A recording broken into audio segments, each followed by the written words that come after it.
Alright, there we go. What's up, everybody? It's your boy, the Insane Game Freak. So I'm a little late. I got home late. My sister's birthday is today. My sister is 31 years old. Ha ha ha ha ha ha ha ha ha. Yeah!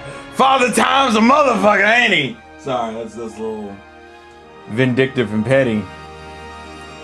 It's pretty on brand for me, but you know, people who are just now showing up to streams may not know me any better.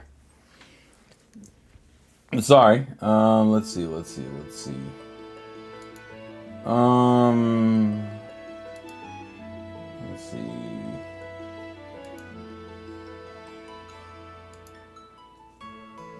Where is... Let's do this. Okay. We continue. Do this. Oh, dun, dun, dun, dun, a lady. And, oh wait, I forgot to post it in the Discord. Hold on. Shut up, phone. No. Also, I think this is gonna trigger cutscenes. So let's trigger the cutscene while I'm doing this. Okay, there it goes. All right, we go to this and do this. I realize there's no guarantee there. Oh, is there actually voice acting? Fuck, there wasn't. I was gonna try to post this and not have to read. Sorry, my bad. I was looking for someone. Oh, never mind. Hey, It's. I don't think I've seen the two of you before. I've heard that voice too. But where the fuck? Who was that? Aren't I what?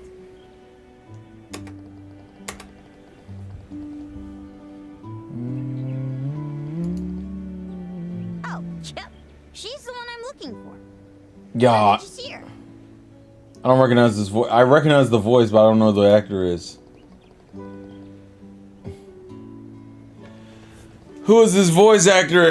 It's a woman, but I don't know who. I kind of know where she is. I know that voice. Bye. I know that voice. Damn it. Someone help me find the name of the voice.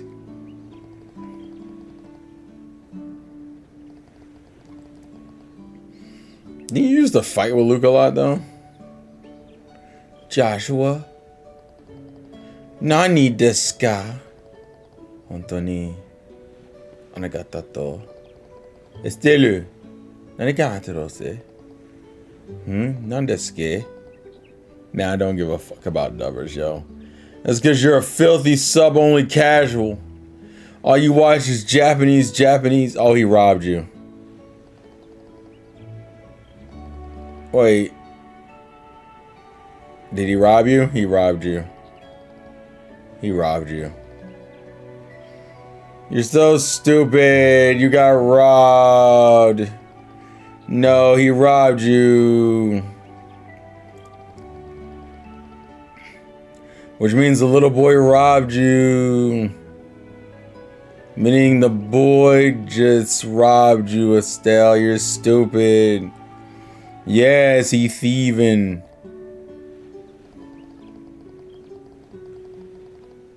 Now, luckily, Joshua is the more conscious one.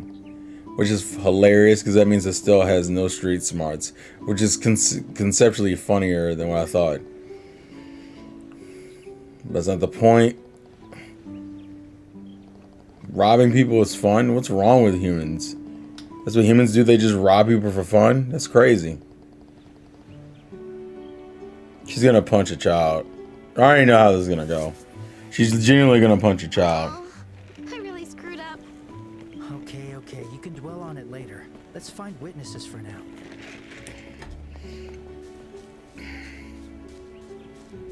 Would you like some flowers? Hello, miss. What to pick? What to pick? Oh, I hit the wrong button. I meant to hit talk. What's up, Boom? How you doing, bro? I think I own all the stuff I do. Please come again. Oh, can I help you? I just wanted to ask. Have you seen a boy with a cap around here? A boy with a cap? Ah, the boy with the girl Royal Academy uniform was wearing one.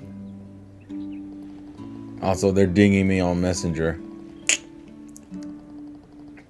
I might have to mute this shit in a minute. If they keep messaging me like this, yo. Hopefully everyone else is doing well today. She's named Mother Teresa? That's crazy. I know it's probably not, it's not spelled like Teresa, but it's definitely Teresa. Because it's always motherfucking Teresa. Not that Teresa fucks mother, it's just, you know, making a point here.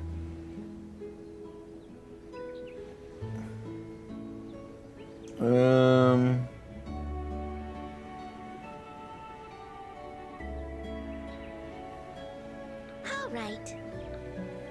Oh, I'm muting Messenger. Because Messenger is gonna go off like repeatedly and is gonna fuck up my night. Alright, let's get it. Time Be on your toes. to be on the road to the Church of Orphans because orphans suck and we don't care. We need partner characters, please and thank you.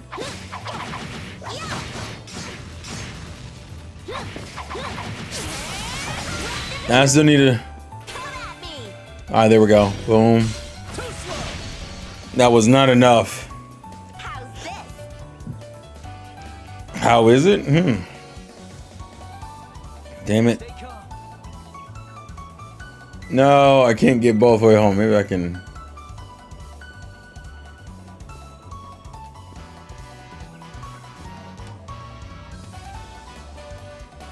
Damn it. No. We'll take one over the other. It's fine. Hurricane! Chinataku! Hanasha! Too easy. Can't get any easier than this. No way. Yeah, I'd love to go for a swim. That's a ghost plant. Kill it. Ah, fuck you. Finish this. Alright, let's get it. Jaeger. Woo! It's supposed to freeze today. I'm not happy about it. I'm gonna be real with y'all. But it is what it is, I guess. So hashtag suffer. Leave it to me. I'm also suffering from slight sleepiness because I stayed up until fucking 3 o'clock this morning. Let's keep it up. And then I kind of intermittently woke up and fell asleep, which is a bad combination of things, but it's all good. We're here. We're here and we figured it out. Let's see. I hope you guys enjoyed the stream from yesterday. Treasure time. I know it was an experience. Fun fact, I gave my cookies to my family. Today's my sister's birthday, and I gave some to my mom, my stepdad, and my nephew. Unfortunately, my mom was like, it's late, so he doesn't need to eat nothing sweet. Stepdad didn't care. He liked the cookies, so it's always good to hear. Overall, my boy liked cookies, so feeling pretty good about it. Just to give context, also, Sourson technically already did the goal, hit the goal for the for having another baking stream or cooking stream in general. So that will be happening in the future. I don't know when, but it will be.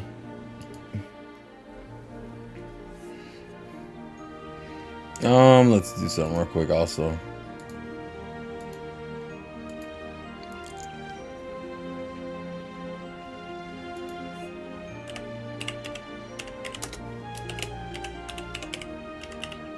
That's actually not what it's supposed to look like. What the fuck? Why did I do that? There we go. Start go. I'm gonna try stick in my mind to do the goals like I'm supposed to. Now, whether or not I'm able to do it consistently remains to be seen, but the plan is to do that. Okay, the blue thing I think is a quest. What the hell is this though? I see something shiny over here. Is it shiny? Nice. Alright, we're gonna take a slight deviation because that's what happens. ADHD is a dangerous thing, but it seems to always get me, bro. It has a hold of me. What's up, Donnie? How you doing this fine Saturday evening? Well, late night, honestly. It's about to be Sunday in like less than... No! They don't want me to do extra stuff, even though they put an icon on the screen that made me interested in doing extra stuff. Why am I being punished for being curious? I hate video games, bro.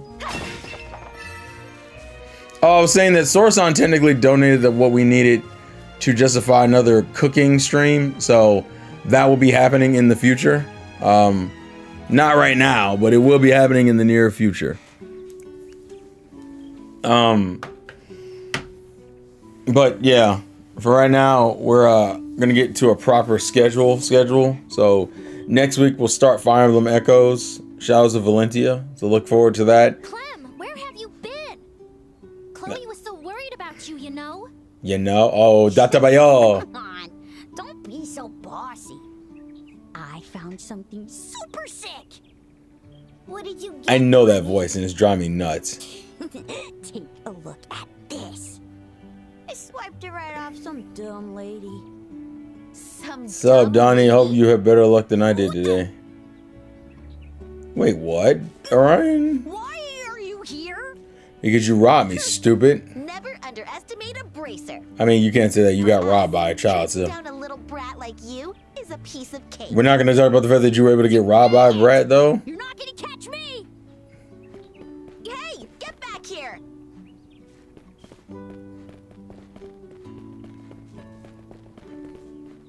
Realistically, she should be able to catch it. What is this animation? This is all over the fucking place. Mister? What's going on? Two children Will you playing. do something bad again? Yes. But it's nothing crazy. Sorry if we startled you. Oh, darn it! Hey, let go! I mean, come on, bro. You weren't going to outrun her. Are you dragging her or are you just knuckle sandwiching? Oh, okay. Army's gonna arrest you for child abuse! Do it anyway. Oh, look at you acting all smart. I would have did it anyway. Give Fuck me her. back my bracer emblem. I told you earlier in the stream that I wasn't able to find any today. Yeah, but you didn't say what you were trying to find. Like a fuck to give?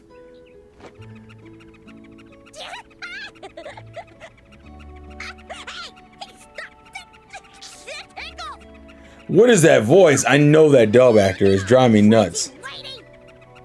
Come on. I'll stop if you quit resisting and just give me back my Actually, I'll look it up right now. Sig! What the hell was that? It was a G. Clem Trails. Step away from him.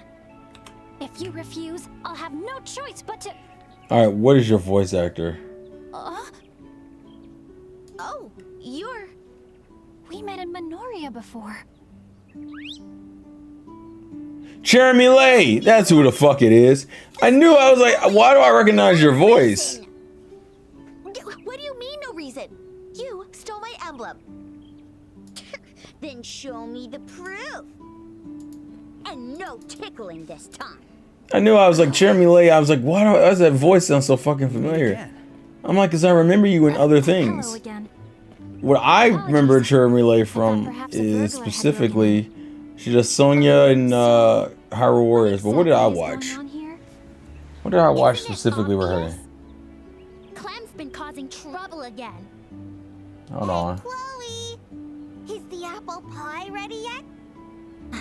No, it'll need a few more minutes. You little brat. Oh, she's Lucy from Fairy Tale. Fucking duh. Oh, Clem, when are Jeez. you ever going to grow up? I'm excited for Oh, you. and she's Sarda. Those are the two voices I know her from. This is all At least starting to get recently. pretty confusing. I knew her voice was driving me nuts. I was like, I recognize it, but I don't know who the fuck it is. My, what's all this commotion? Oh, is she a baddie? Is the woman a baddie? Ah, she's kind of cute. Matron Teresa. Not crazy cute, but she's kind of cute. Details. But it seems obvious to me that Clem's been getting into trouble again.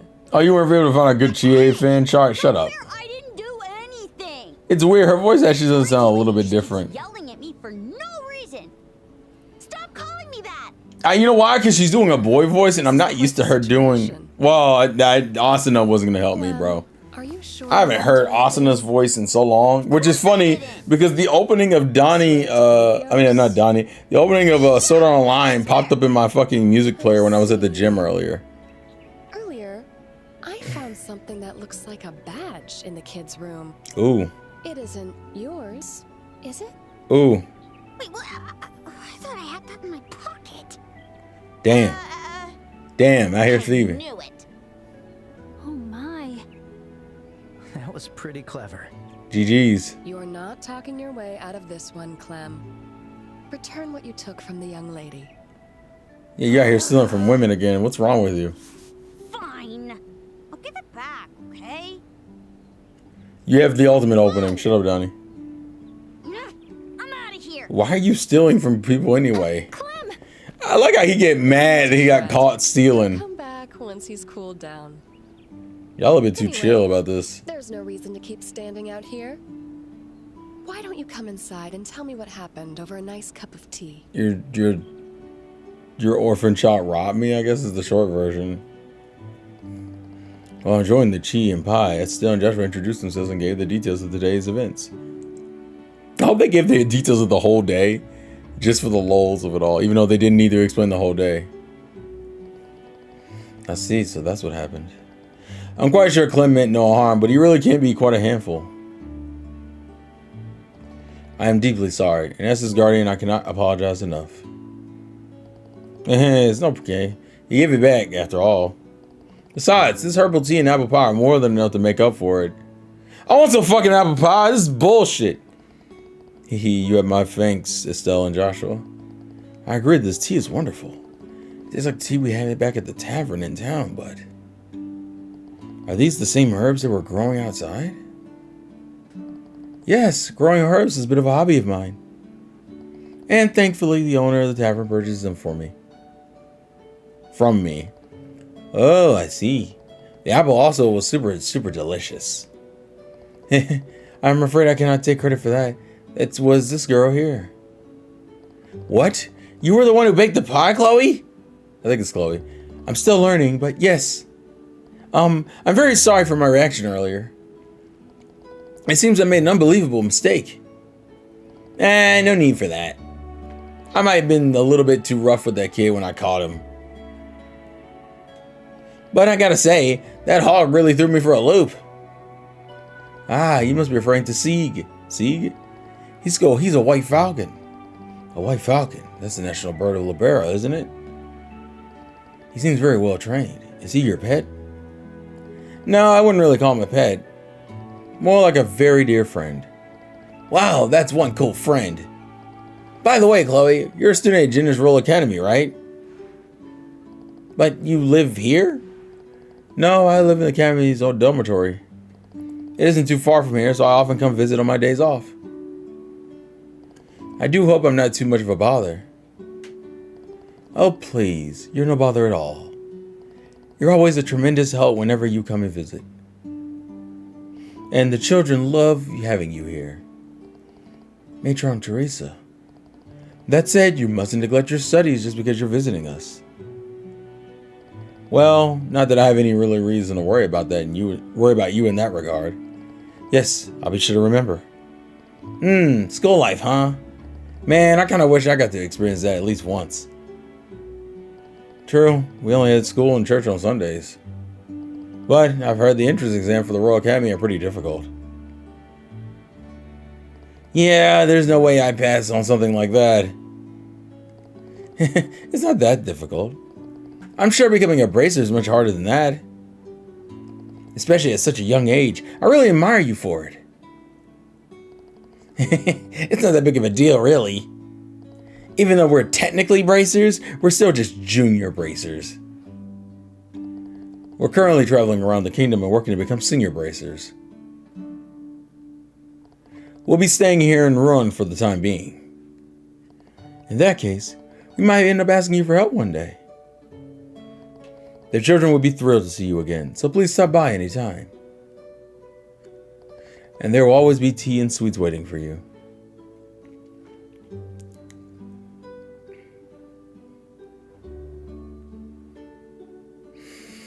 Well, we have met someone who will probably be important later for whatever reason or another. Ah, Matron Teresa was such a sweetheart, wasn't she? Yeah, she's really motherly and has a nurturing presence. She's dressed like a real mother to the children here. Oh, god damn! You're so loud, Sieg. Shut up. Oh, Sieg. Where were you waiting for me? Pew pew. Pew, motherfucker, pew. He's in the back like, pew pew! Pew pew! Like a fucking Pokemon. Pew pew! Pew pew! Yay, yay, yay, yay! No, let me stop. I'm just fucking making noises up for a bird. 1 second, I can kind of usually understand what he's trying to say. It's like communicating without words.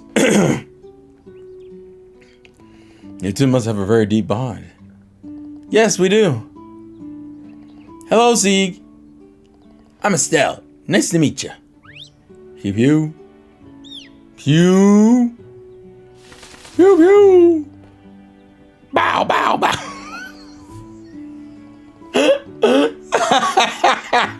Bow, bow, bow. When the flop would be like, gang, gang, yo, let's get it, gang, gang. Oh, my heart, I'm so weak and stupid. Oh, I've been to Ruin Branch a few times before. Would you like me to show you the way? Sure. Doesn't hurt it. We don't have anything to lose. I received permission to be out for the entire day today. Really? As long as I'm back by sunset, I'll be fine. Bow, bow, bow. Run, here we come. Let's go. Let's go. Yeah. Okay. Yeah. And my boy Josh for being in the front, bro. You didn't have a chance to show off. Probably should have healed, but it's all good. You're just a passenger here, so don't get your shit off. Alright, time for plot. We just left a cutscene, damn! Chloe. Oh, hey, Clem. What's up, Clem? Hey, it's the kid from before. My goodness, you shouldn't be playing around here. What if a monster attacked you? I just wanted to say I'm sorry. I'm sorry I lied to you about what I did. Relax, I'm not upset. But I'm not the only one you should be wanting to apologize to, correct? Twitches her neck violently. No, not just you. I know very well that you have a kind heart. So why don't you just apologize? Mother... God. Okay, but only because you said so, Chloe. I did something bad, Bracelet Lady. I'm sorry. So you came to apologize to me. You're actually pretty sweet, aren't you? Don't get the wrong idea. I only did it because Chloe asked me to. And you're way too careless to be a real bracer. You let a kid like me take your emblem. Isn't that embarrassing?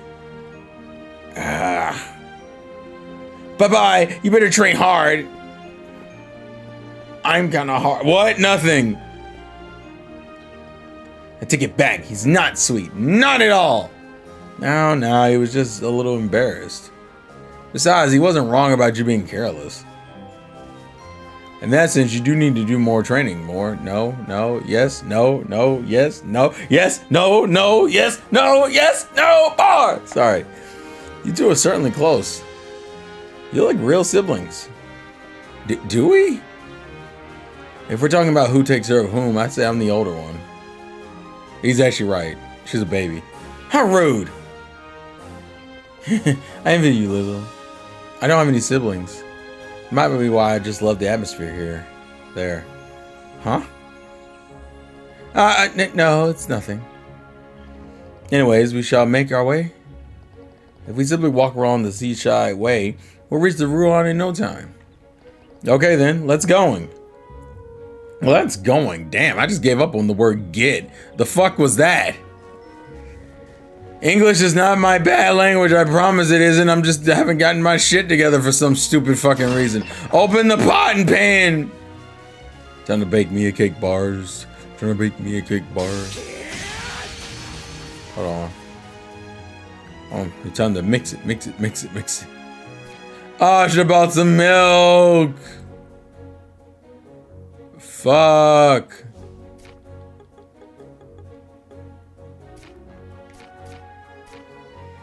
Damn it. Oh well. Time to continue on to the road. Huh? The highway ends here? Oh, we have to head down to the... Here we go! How did she make this truck by herself if she didn't fight? Ma'am, I need you to fucking do something.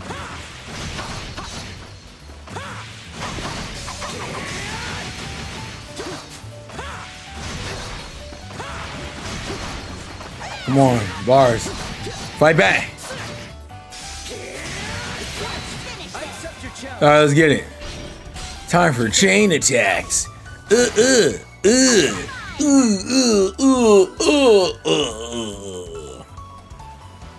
Let's hit him with that lance, baby.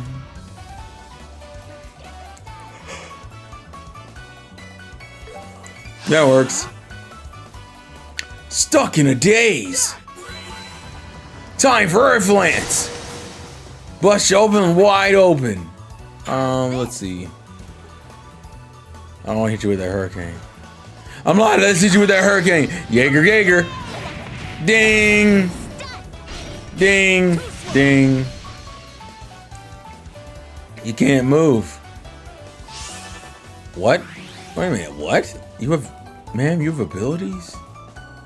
What are your abilities? May your wounds be healed! Oh, she's our healer. Got it. For right now. Oh, I fucked up. I fucked up. No. Why did I do this to me, Zil? God damn it. God damn it. God damn it. God damn it. God damn it. God damn it. God. Not heavy stun.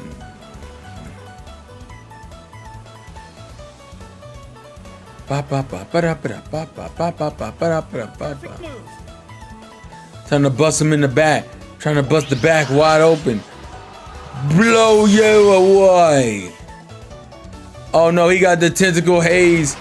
Oh, I got hit with the Jägermeister. Estelle, we got, oh, the petrification though. Look at the petrification. How's this? My petrification's on sweet. Donnie's Bizarre Adventure opening.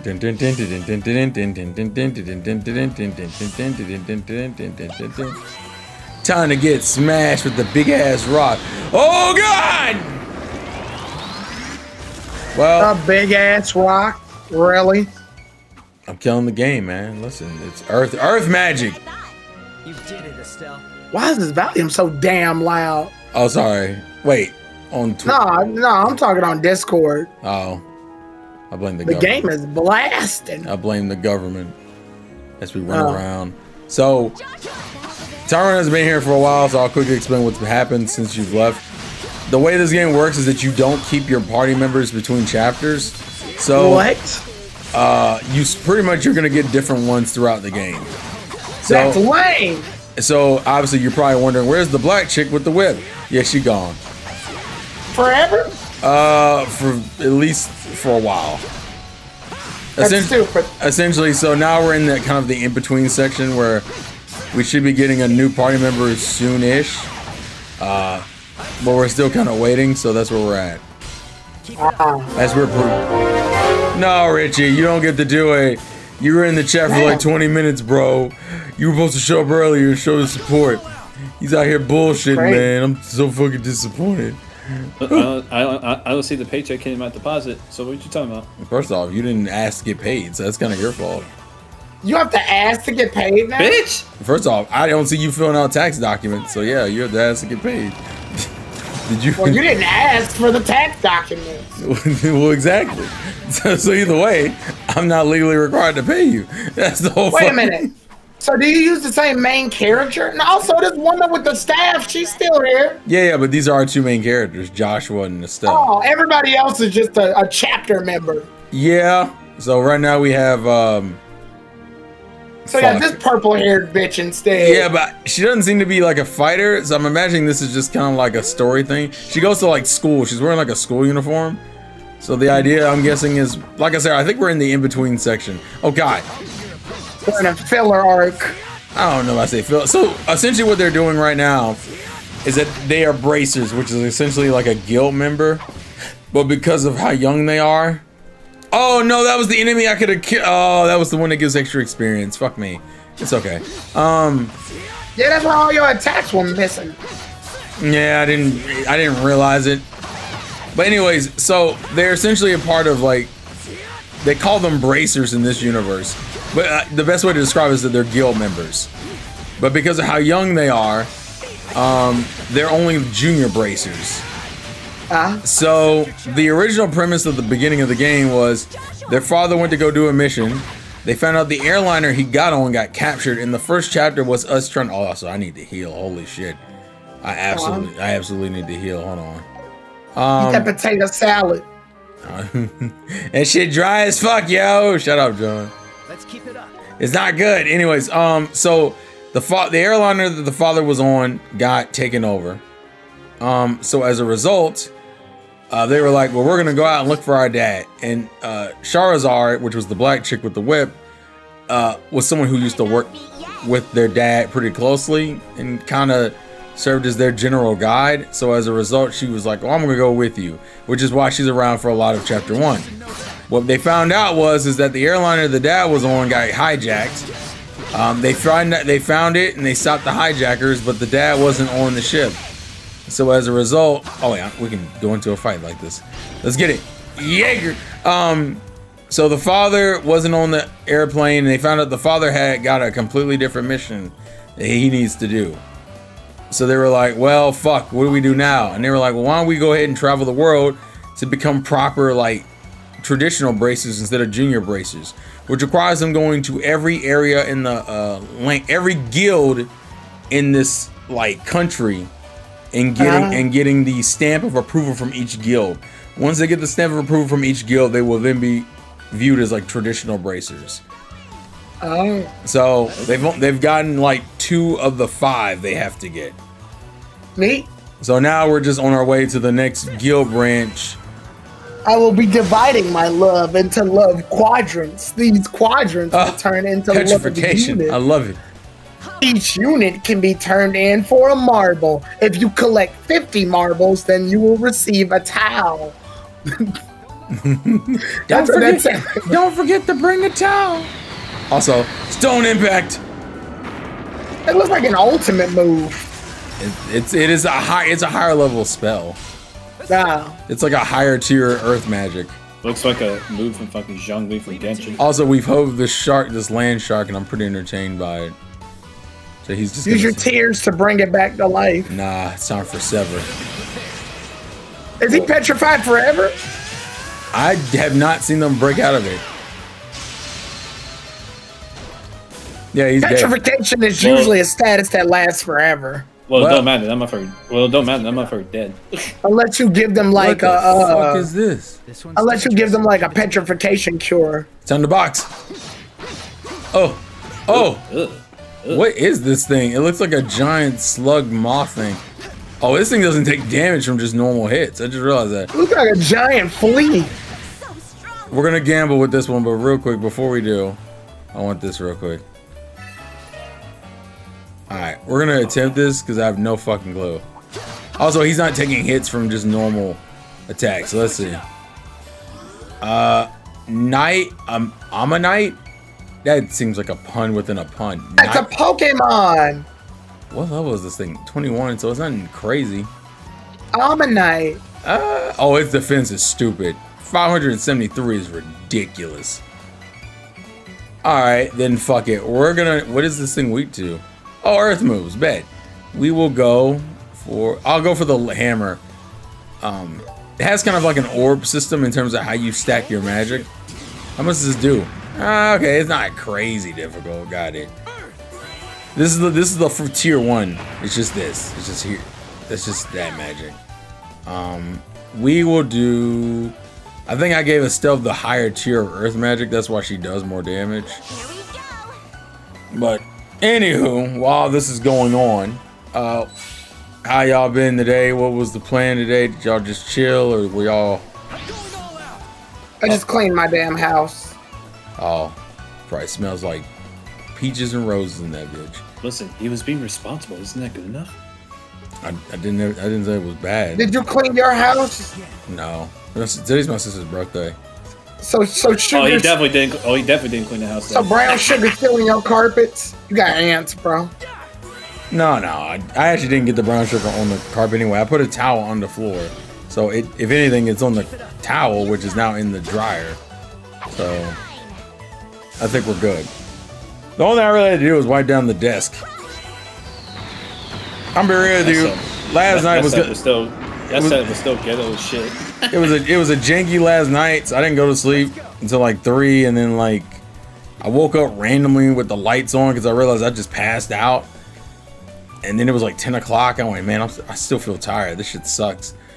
I want t-shirts.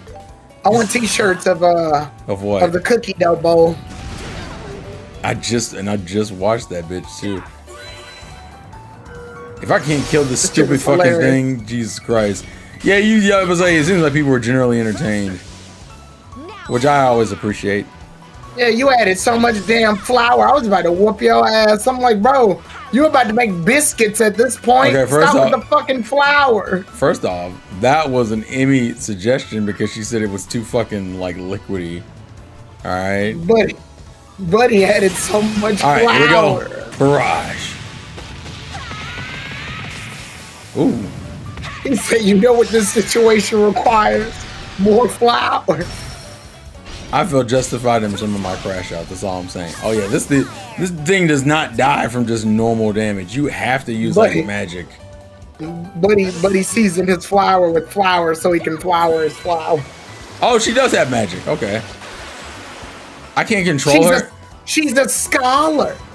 Well, I can't control her, so I'm assuming that was the premise of what I was supposed to do. Also, strike the bitch. She's a scholar. Strike the bitch. Oh, is he not dead yet? Oh my god. You know what? I'll do something different. Let me show you napalm blow. I think this is the high tier fire magic. Spare work. Let's see. Also, the way the casting in this game works is that it usually takes a turn. It takes more. You can't just immediately go. Oh, this bitch has self-destruct as an. Oh, that's lame. I'm glad at least Joshua was far enough away. That's ridiculous. Nice job, Joshua. Why Nice the? job, Joshua. Thanks, Hinata. You earned a raise. Thanks, Hinata. I need to eat something because I took a little bit too much damage because I didn't expect shit to explode in my fucking face. That was great. Neither do hoes, but here we are. Also, the way this game works is if you make meals or you buy meals in advance, if you eat them, you gain the ability to make them. Now, That granted, makes sense. you still have to have like the ingredients. So like here, I guess the idea is when you buy a turkey sandwich, you can see the bread, the turkey, the tomato, the lettuce, the pickles, the mustard. also when And you you're cook, like, oh, that's how you make a turkey sandwich. also when you cook, you gain like passive stat buffs. So there's a reason to do that. Essentially, eat everything and then cook everything. Is the point of it all. This game, it's weird. This game very much fluctuates between being like really, really relaxing and chill, and then having fights that are just fucking ridiculous. Which are mostly the boss fights. Also, dragon. Oh god! I didn't. This time we're just gonna fight it. It's a shrimp. Oh, it's literally a flying shrimp. That's kind of hilarious. Can I cook it with fire? I can. There's no way that shrimp fried all that rice. Boo! Fucking boo! Fucking villain of the week. I hated all of that. Firebolt. We'll go for flare arrow. I'm gonna stand in a distance. Fire! And then I'm gonna shoot it. Now, like I said, I have to wait. Now, here's the thing. If you, I noticed on your turns what'll sometimes happen. Am I frozen? God. Frozen, napalm blood. Damn! Critical hit. Thank God. Fun fact, when because otherwise I would have lost the turn with Estelle because she got frozen on the first turn. Also, there's a treasure chest up here. Where the fuck is it? No, I can't jump. I hate video. Oh, there it is. I was about to say it was right there. What? I thought it was gonna be further away. Fuck you. Wait, there's a blue thing. That means there's a. Also, hello, sir. Get out of here. Head on. Head on. Back up. So because they let you attack like this normal like 3D style of attacking, which are the best thing to do actually, because you actually do more damage. You have access to all your magic attacks when you're when you're in like traditional turn-based mode. Like this mode, it's almost like a beat 'em up, but it takes longer and you have no access to magic. So it's what you're supposed to do is attack these things, and then eventually you can actually stun them. And stunning them is right there. So when you start the match, you can go right into a like taking advantage attack because hey, they were stunned when you started the attack. See, he's dazed right now with the little chickens flying around his head. And I think he is weak to. I'm hoping he's weak to fire. No, it's earth. Okay, bet. Fine. I'm gonna hit him with the lance. But yeah, the game has generally been cool. But like I said, it very much feels very slice of life-ish a lot of the time. Let's go. Which is weirdly cozy. But then some of the boss fights are actually hard, and I'm like, what? Why are you playing with my emotions like this, Sean?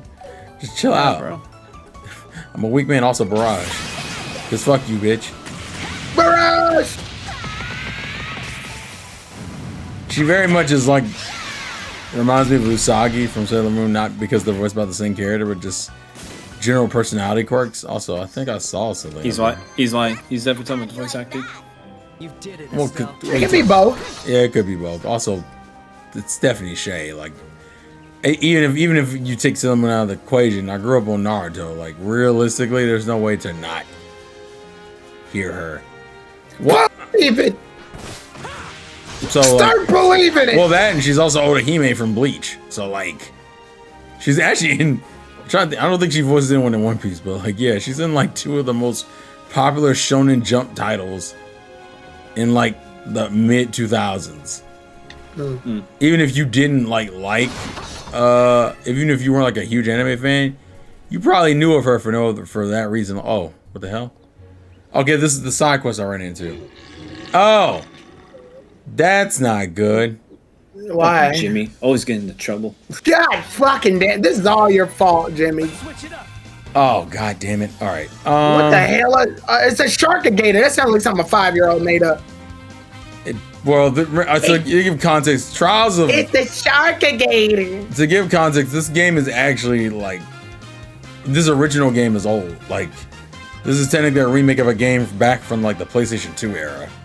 I don't know what that has to do with the 5-year-old thing, but okay. Oh, no, just the very, like, elementary way of... Oh, damn. It's the very elementary way of monster naming and shit. A Sharkagator would die instantly because Because it looks like like an this. alligator. Yeah. Well, that. I and hope an they die and I hope alligator- they burn in hell. Sorry. An alligator lives in like swamps and fresh waters. Well, sharks live in oceans and salt water, so immediately it would die. And if this thing is using gills to breathe underwater, then that means that the alligator itself will die. Plus, alligators are reptilian, which means this environment alone would be harmful towards it. Because sharks can't stand this environment either, which means that's double down, which means it's gonna get fucked. And sharks have very sensitive noses, but alligators use their noses in order to fucking communicate with other alligators. Yeah, this thing's dead on surface. You really locked this in. Why is this thing alive?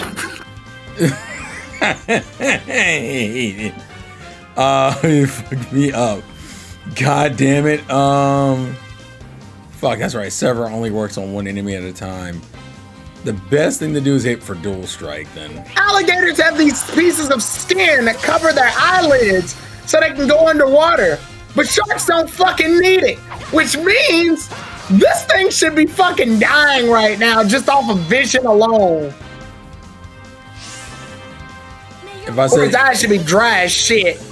that was technically could be happening, would it make you feel better? No. This thing's dead. Well, don't worry about it. Right. We're gonna drop another rock on him. Because God himself was like, bro, I hate this thing. Although I think this one's still alive. It is still alive. Fuck. Okay. Let's hit this thing with Sever. And then ruin it all. Joshua's clothing looks like ass from Ass Creed 2. Jesus Christ. Not Ass Creed.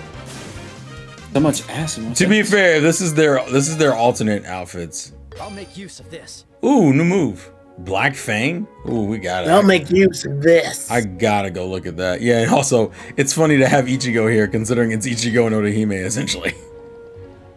Orihime. It- Time to develop a very poor relationship compared to me and Rukius. and then we'll have a son together. And then we'll have a son together. Let me ask you a question. Would you have preferred Rukia and Ichigo get together versus Rukia and Renji? Yes. I disagree. I think Rukia and Renji... No. I think the problem is that the show started off with Ichigo and Rukia. This Renji motherfucker shows up later. Yeah, but not that much later. It's like in the first arc. It's like the first major arc, the Soul Society It stuff. doesn't matter. Ichigo and Rukia already established a thing. The agreement was clear. Ichigo takes Rukia's powers, but Rukia guides Ichigo on how to be a substitute Soul Reaper in Karakura Town.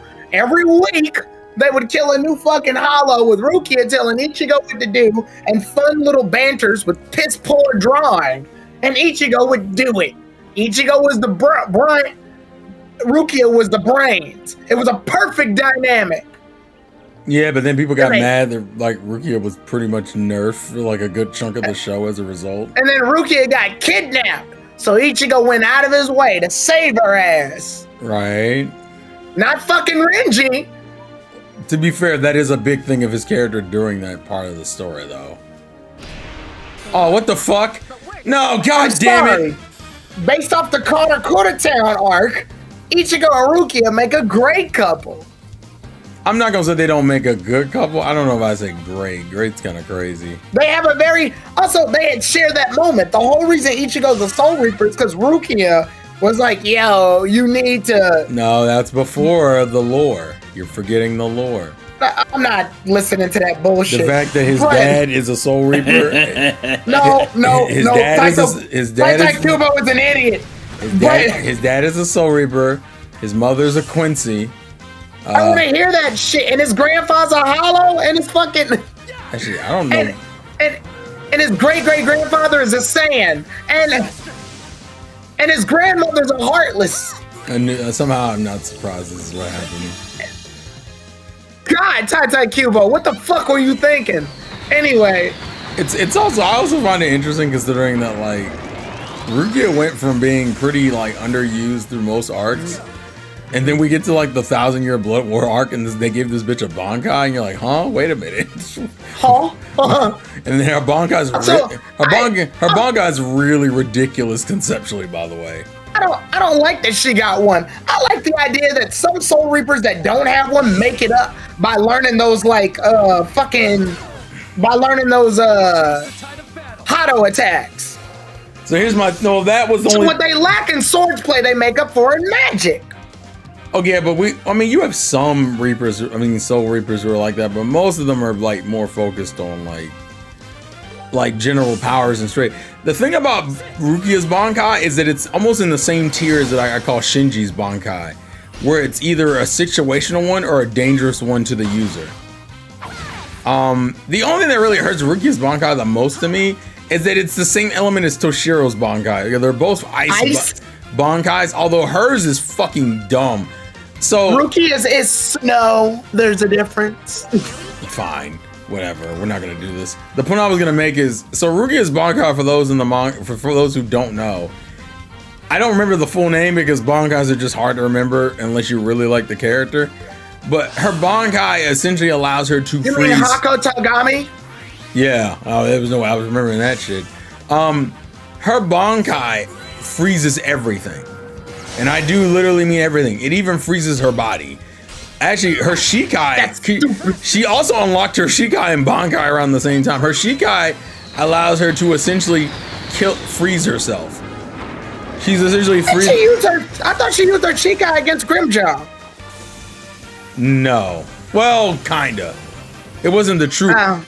So when the Thousand World Blood Arc happens, a lot of characters get their Bankai stolen by the Quincy's.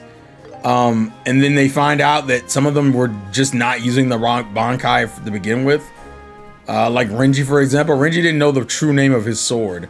I think Ichigo's in the same boat. So they don't actually they've never been properly using their Bankais from the beginning. It's kind of like, Stupid.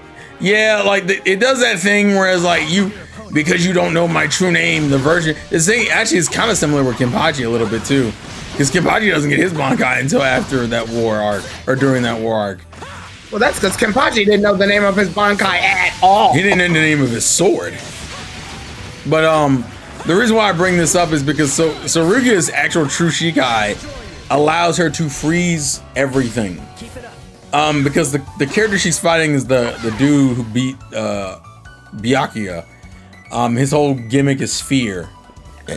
Essentially, just imagine Scarecrow from fucking Batman. That's like the best way to. That's the easiest way to describe it.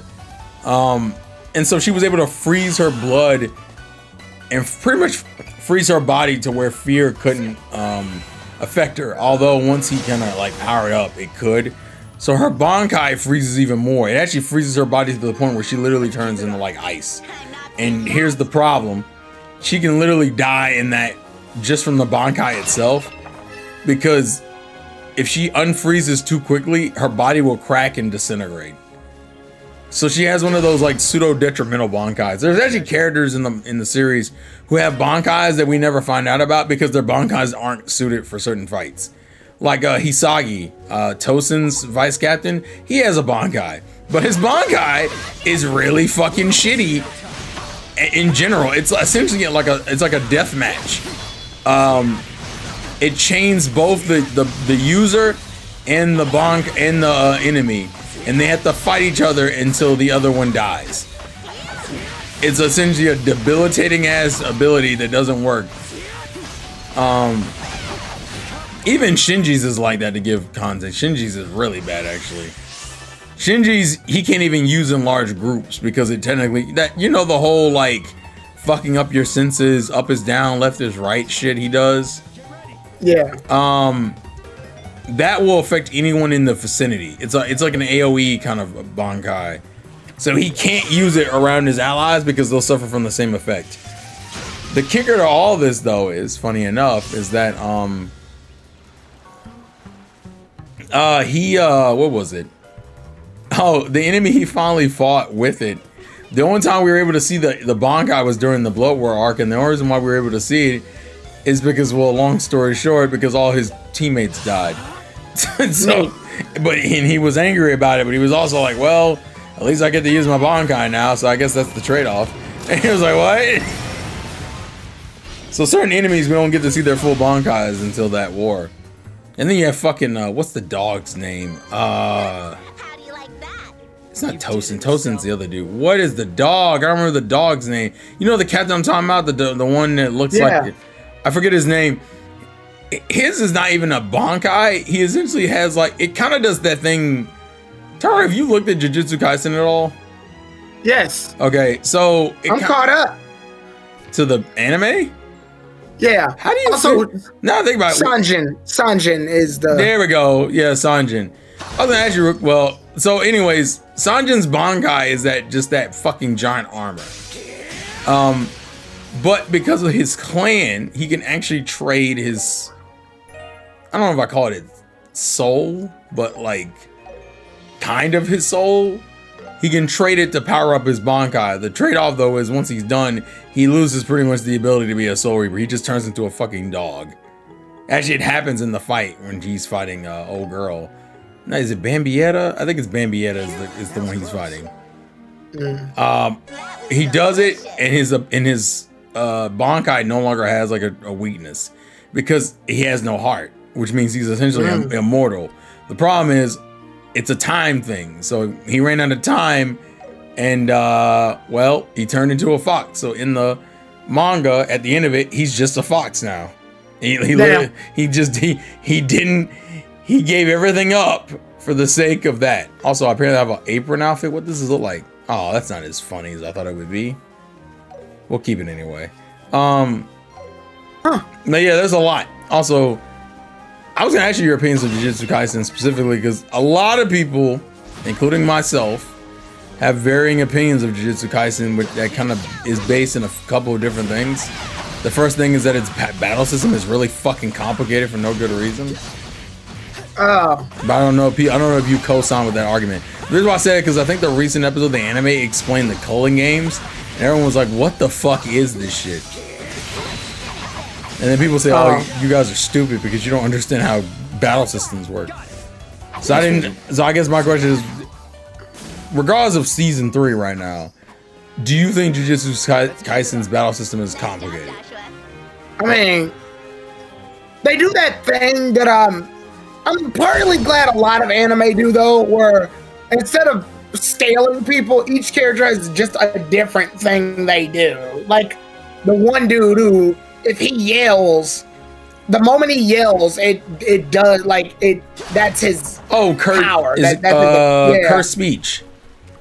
Yeah, him. The one that like where he normally talks, he always talks in like food because if he used traditional words, he technically can make those words happen. So he can't just use. Yeah.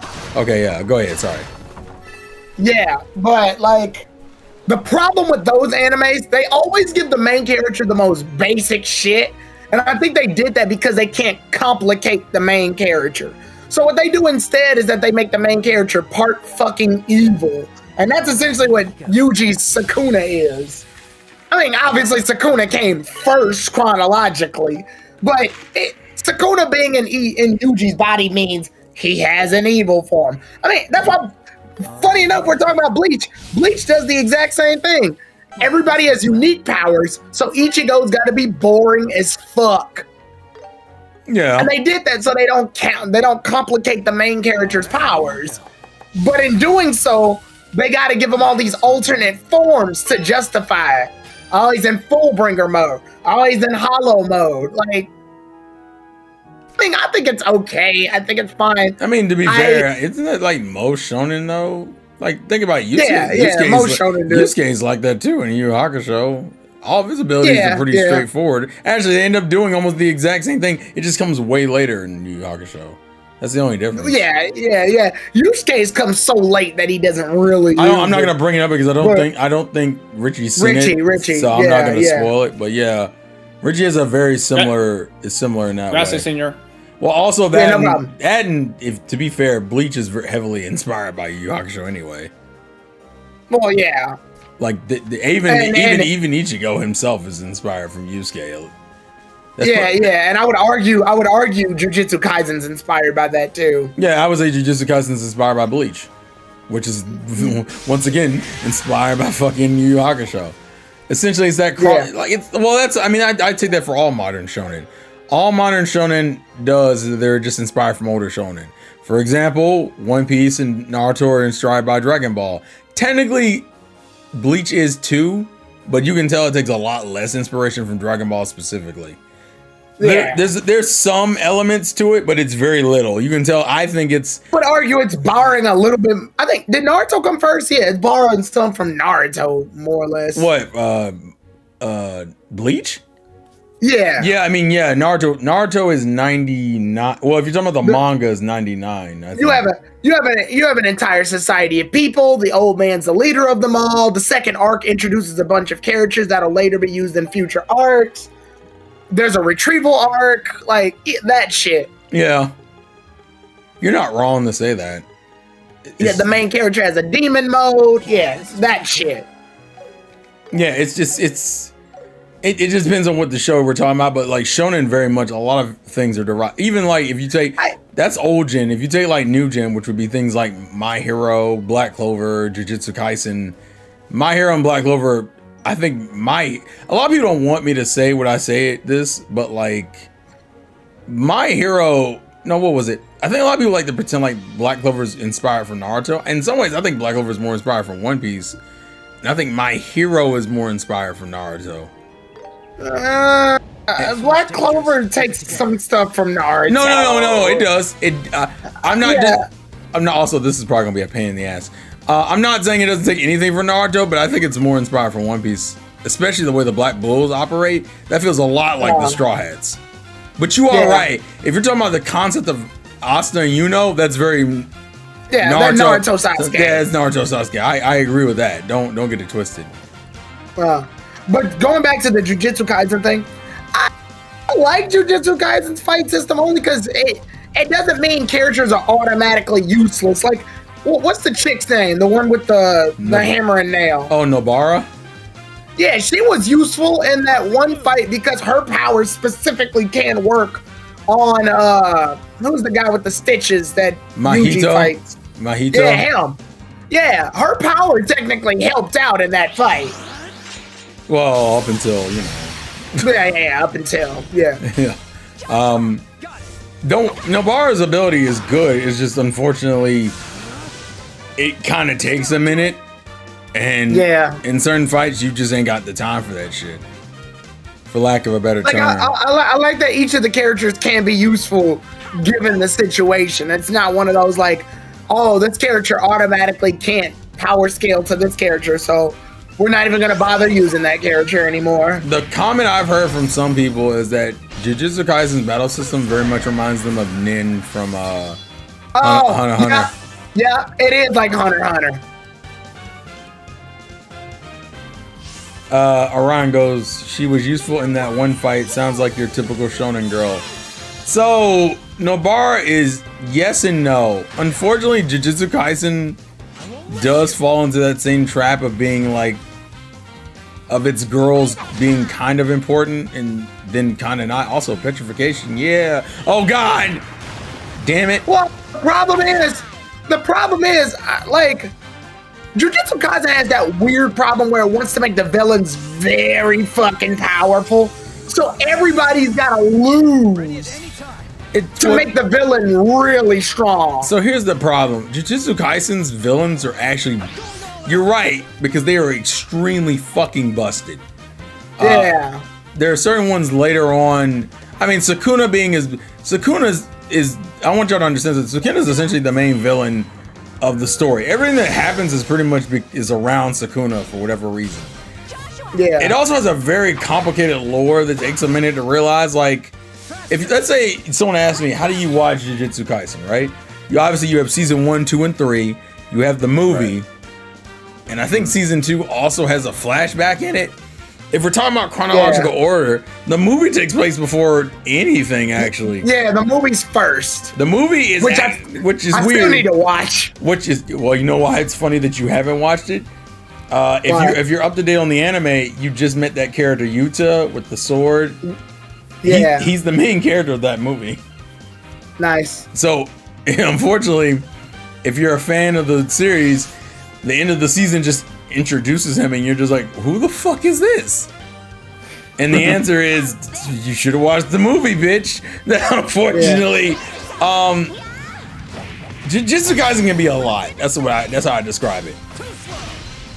Ironically enough, it has a similar problem to Demon Slayer in its final arc, but I won't spoil that for those who haven't read the manga. The short way I'll say it is that Demon Slayer's issue is that it because Muzan falls in that same lore of being so broken that it takes for fucking ever to really get a hand up on him. And then they still gotta do the anime thing of like, oh, you think you have the upper hand, but you really don't. And you'd be like, bitch, what? Are we doing that? Yeah, we are. So suffer. That's the short version. I like Jujutsu Kaisen. I don't necessarily like it as much as I think other people like it, but I can see why. I don't like it as much as other people like it. I watch it, I'm entertained by it, but I'm not going, oh my god, this is anime of the year. I think Jujutsu Kaisen did get way more hype than it realistically deserved. It's a good show, but like anime of the year, no, hell no. Hell no. Did you feel that way after? Because I think it was the Shibuya arc that everyone always talks about. Oh, the Shibuya arc's great, but still, that doesn't. change my thoughts. Okay, because that was people's big thing. They were like, "Oh my god, what about the Shibuya arc though?" I think the Shibuya arc is very like, it's a lot for people who aren't used to animes where a bunch of people fucking die. Oh yeah, that's probably the one thing about that is probably the one thing about Jujutsu Kaisen that's different from a lot of other shonen is that they do not care. Their characters, they do not care. Ah! Did you lose? What the fuck? He has an What are ability. we doing? So apparently he has an ability where he can eat your player, and that counts As death. As death. And because Estelle was already dead, oh my god, what? Oh my god. What my the god. Jesus Christ. I Cookie didn't know. knows in the chat for Terrell. I didn't even fuck you. I didn't even know this thing has that ability. He's been sitting here this whole time attacking me like normal, and then all of a sudden he's like, oh, by the way, he has the ability to eat you. And you're like, what? Bitch, when did you get that ability? Share your energy with me. What the fuck? Well, shit. Hold on. I'm trying to.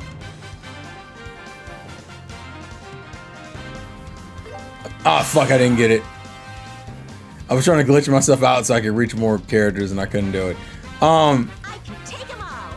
Yeah, fucking. I guess the long and short of it is that Jujutsu Kaisen, unfortunately, is a series I enjoyed to an extent, but there's something with me with shows that kill a bunch of characters that kind of like kill my enjoyment to a degree. Unless you just acknowledge that a show's meant to be a tragedy. Which, spoiler, I feel like that is kind of what Jujutsu Kaisen is supposed to be, is a tragedy. Yeah. Now, whether or not I think that's good writing is a whole other issue. I don't necessarily love that. I think if a tragedy's done correctly, it can be very engaging. But the problem is, Jujutsu Kaisen's already like kind of, it's sort of dumping its basket before it gets the chance to actually do the tragic part. Oh, Yuji will eventually die if he gathers all the fingers. Oh, it's coming. Like, why? Why are you telling me that? I feel like that information could have been used later. Well, because every character is a tragedy. Like, you haven't seen the movie. Oh fuck, you haven't seen the movie. Well, no, but you've seen like Gojo's backstory with Geto, right? Yeah, I've seen it. How that whole thing is just a fucking tragedy. Yeah. Or how in season 2 you find out that Geto's been dead, but Kenjaku is just using his body, and you're like, oh. Yeah. Which then gets to the whole thing with Chozo and Yuji being brothers, but they're only brothers because Kenjaku is the one who is making fucking experiments, and he just possessed the body of multiple people, including one of those people being Yuji's mother.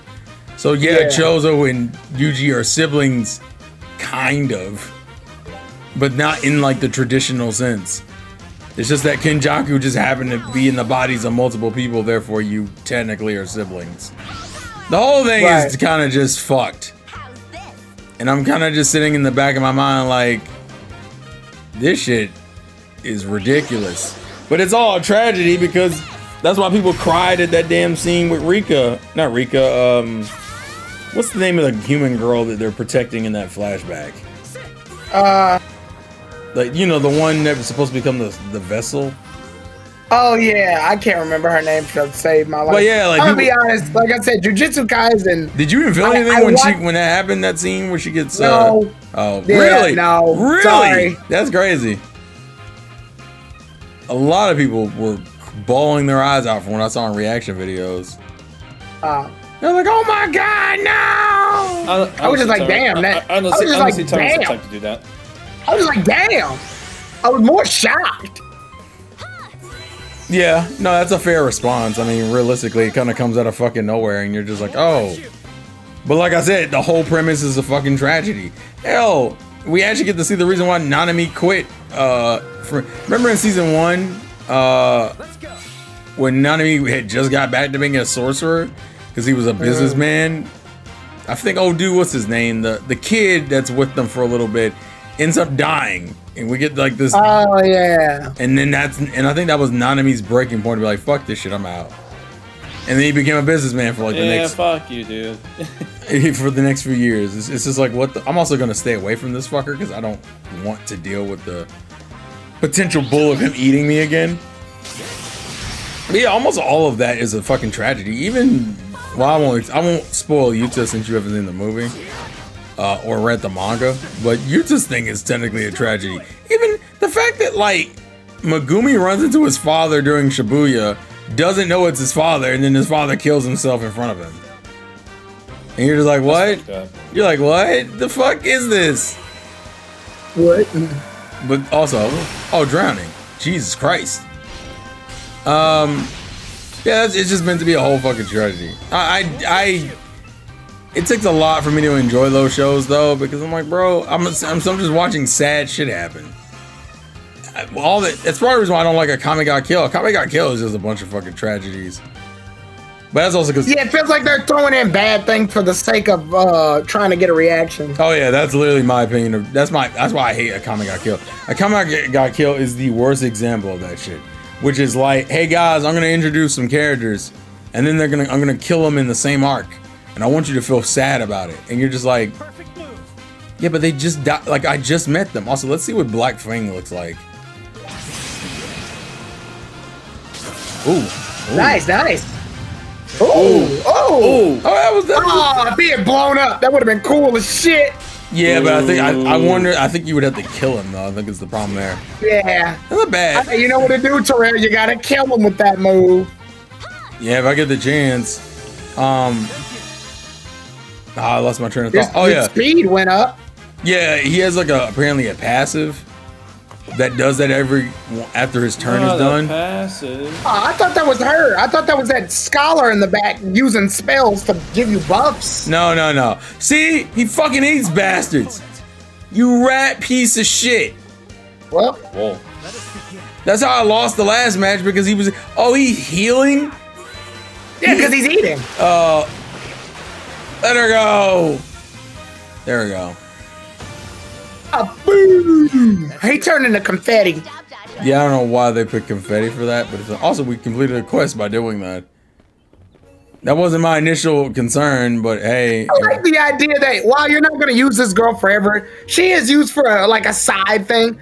So it's like I like this, but it makes me just want her to be a permanent member of the team. It's like, what the fuck's the point of this? Because dumbass. Remember, this game is only chapter 1. So imagine watching an anime that's like the first, I don't know, 5 episodes, right? That's what this game is. And then the next chapter would be episodes like 6 through 12. It's like that, which just makes these games long as shit. It's kind of like, hey, Tyrone, you're writing the story. I want you to really flesh out the backstories though before you get into like the main plot. This is kind of, I think that's really what this is supposed to be, is that. Which I'm not gonna say I'm in love with conceptually because it's just a lot. I mean, it's not like the plot we've gotten so far isn't bad. It's just I don't think there's anything wrong with trying to make a traditional story in 40 hours versus like a fucking long ass epic story in like 300 hours. Right. Because once again, we're all fucking adults and have fucking responsibilities. And All shit. right, let me ask y'all something. Is there a anime that's centered around tragedy that's done right in y'all's opinion? Ooh. Attack on Titans. Ooh, okay. To be fair, most people would agree with that. So I want to put this in context. I know of Attack on Titan's ending and everything, but I didn't really watch Attack on Titan. So I don't know all the like day-to-day stuff. But It's good. But most people I know will tell you it's like a modern day. It's probably one of the more recent animes that people would call like a 10 out of 10. It's a good tragedy. The only thing people hated about it was how fucking long it took for them to adapt everything. It took so fucking long. It took. Yeah, they were bitches about that. I want you to understand something. Attack on Titan's anime only finally finished. What was that? Like a year or 2 ago? Pure white of the building. When did y'all get the final? Or have y'all even gotten the final movie yet? I don't remember. No, you have. We did. Yeah, Rumbling Ben happened. So that was like a couple years ago. There's a small park with a lighthouse by the sea. The reason why I say this is because Attack on Titan's anime started Rather unique like design. back like almost a decade ago, I think. Is the Langland Bridge. Attack on Titan's rumbling episode, which is the final one, was in 2002. To South Block. That- Across 2022. Okay, sorry. all right, you fucked me up on that one. I was about to say 2002. No way. Yeah. No. So, way. Came out hell ago. so the anime started. Oh, The anime started in right 2014. in the middle of the main street. So it took that show almost, what is it, 8 years? Let's head there first. Yeah, it almost took it a decade to finish its anime. That's fucked up. Because it like the final season was split up into parts. Yes. So like There was a final act part 1, final act part 2, and final act rumbling. it's kind of a problem. It's almost a similar problem when fucking what was it? My Hero's like that low key a little bit. Because My Hero took forever. Also, we can get buy new weapons. Thank fucking God. Give me. Oh yeah, sorry. The manga's rumbling was 2022. Attack on Titan's final episode was on November 19th of 2023. So 3 days after my birthday. So it actually took. That means it was 9 years then. So yeah, almost a decade. It took. Correct. It took almost Correct. a decade to finally finish the anime. This was 3 days after my birthday. That's hilarious. Happy birthday! Happy rumbling. Dun-dun-dun-dun-dun-dun. Okay, cool. I don't remember what I watched the song. Was it on Crunchyroll? Did I set sail for the One Piece? Knowing you, you probably said sell for the One Piece. Knowing you, Yeah, probably. yeah. If it's you, then yeah, you probably said fuck it. Well, it doesn't matter. I watched it. I finished it. Holy The only shit. other anime I can think of that's kind of like that is Elfen Lied. Elfen Lied. Elfen Lied. Oh my god. Elfen Lied is a Man, I don't even think that's a tragedy. I think that's a what the fuck. It could be both. Could be true technically. I guess that anime, that was doing a lot. There was no reason for all of that. That was completely unnecessary. I'm not gonna disagree, but you see where we're at. That's all I'm gonna say on that one. And it came out when that came out. Imagine being a kid and seeing that. Most of us saw it when we were little. I don't know about you. I saw it when I was like in high school, I think. I said, "Damn, Like anime is not for kids." So to give context, it kind of depends on what era you grew up in as an anime fan. For me, at least, I got introduced heavy into other anime besides like shonen. I think back in like the mid 2000s, so like 2005, 2006, 2007. During that time is probably when you got introduced to things like Gurren Lagann, Elfen Lied, Code Geass, Death Note, like all that was kind of was in that era. Ghost in the Shell. Yeah, Ghost in the Shell, standalone. Isn't there two versions of this? Like dot hack sign, shit like Bunch of hack signs, bunches of them. Yeah, there was just a lot. Never seen that show. Don't care to see Elfen Lied. To be fair, Elfen Lied is one of those shows that I wouldn't genuinely recommend because of its quality. I think I recommend it because of its shock value. I'm gonna just be real, because I can't tell you for the life of you that I'm just like, man, that plot though was fucking amazing. Because hell, the worst part about Elfen Lied is they do a flashback of one of the characters when they're a kid, and you get one of the worst scenes you've ever seen of these kids holding her down while they go and beat her dog to death. Yes. They just beat the shit out of her dog and kill her dog, and then in response she cracks and she blows up their heads. I almost fucking spilled my milk. What? Yeah, it's Elfen Lied's a lot. Fucking hell. Funny enough, I think when they cry is worse. Higurashi Nakakoro ni is worse. It's just a bunch of child murder, death and murder, and paranoia, and conspiracies, the government, and fucking ghosts. It's a lot. I still haven't watched the reboot because I had to be in a certain mindset to watch the reboot. Dude, oh my god. Jeez. Also, Wait, I would think the reboot would be a lot more tamer. I don't know. I haven't watched it. I just wasn't in the mood to watch it. Listen to me, Tyrone. When you see the first season, when you see the original series and see how much murder and death of children is there, I wasn't necessarily in a hurry to be like, let's watch that shit again. Like, the fuck?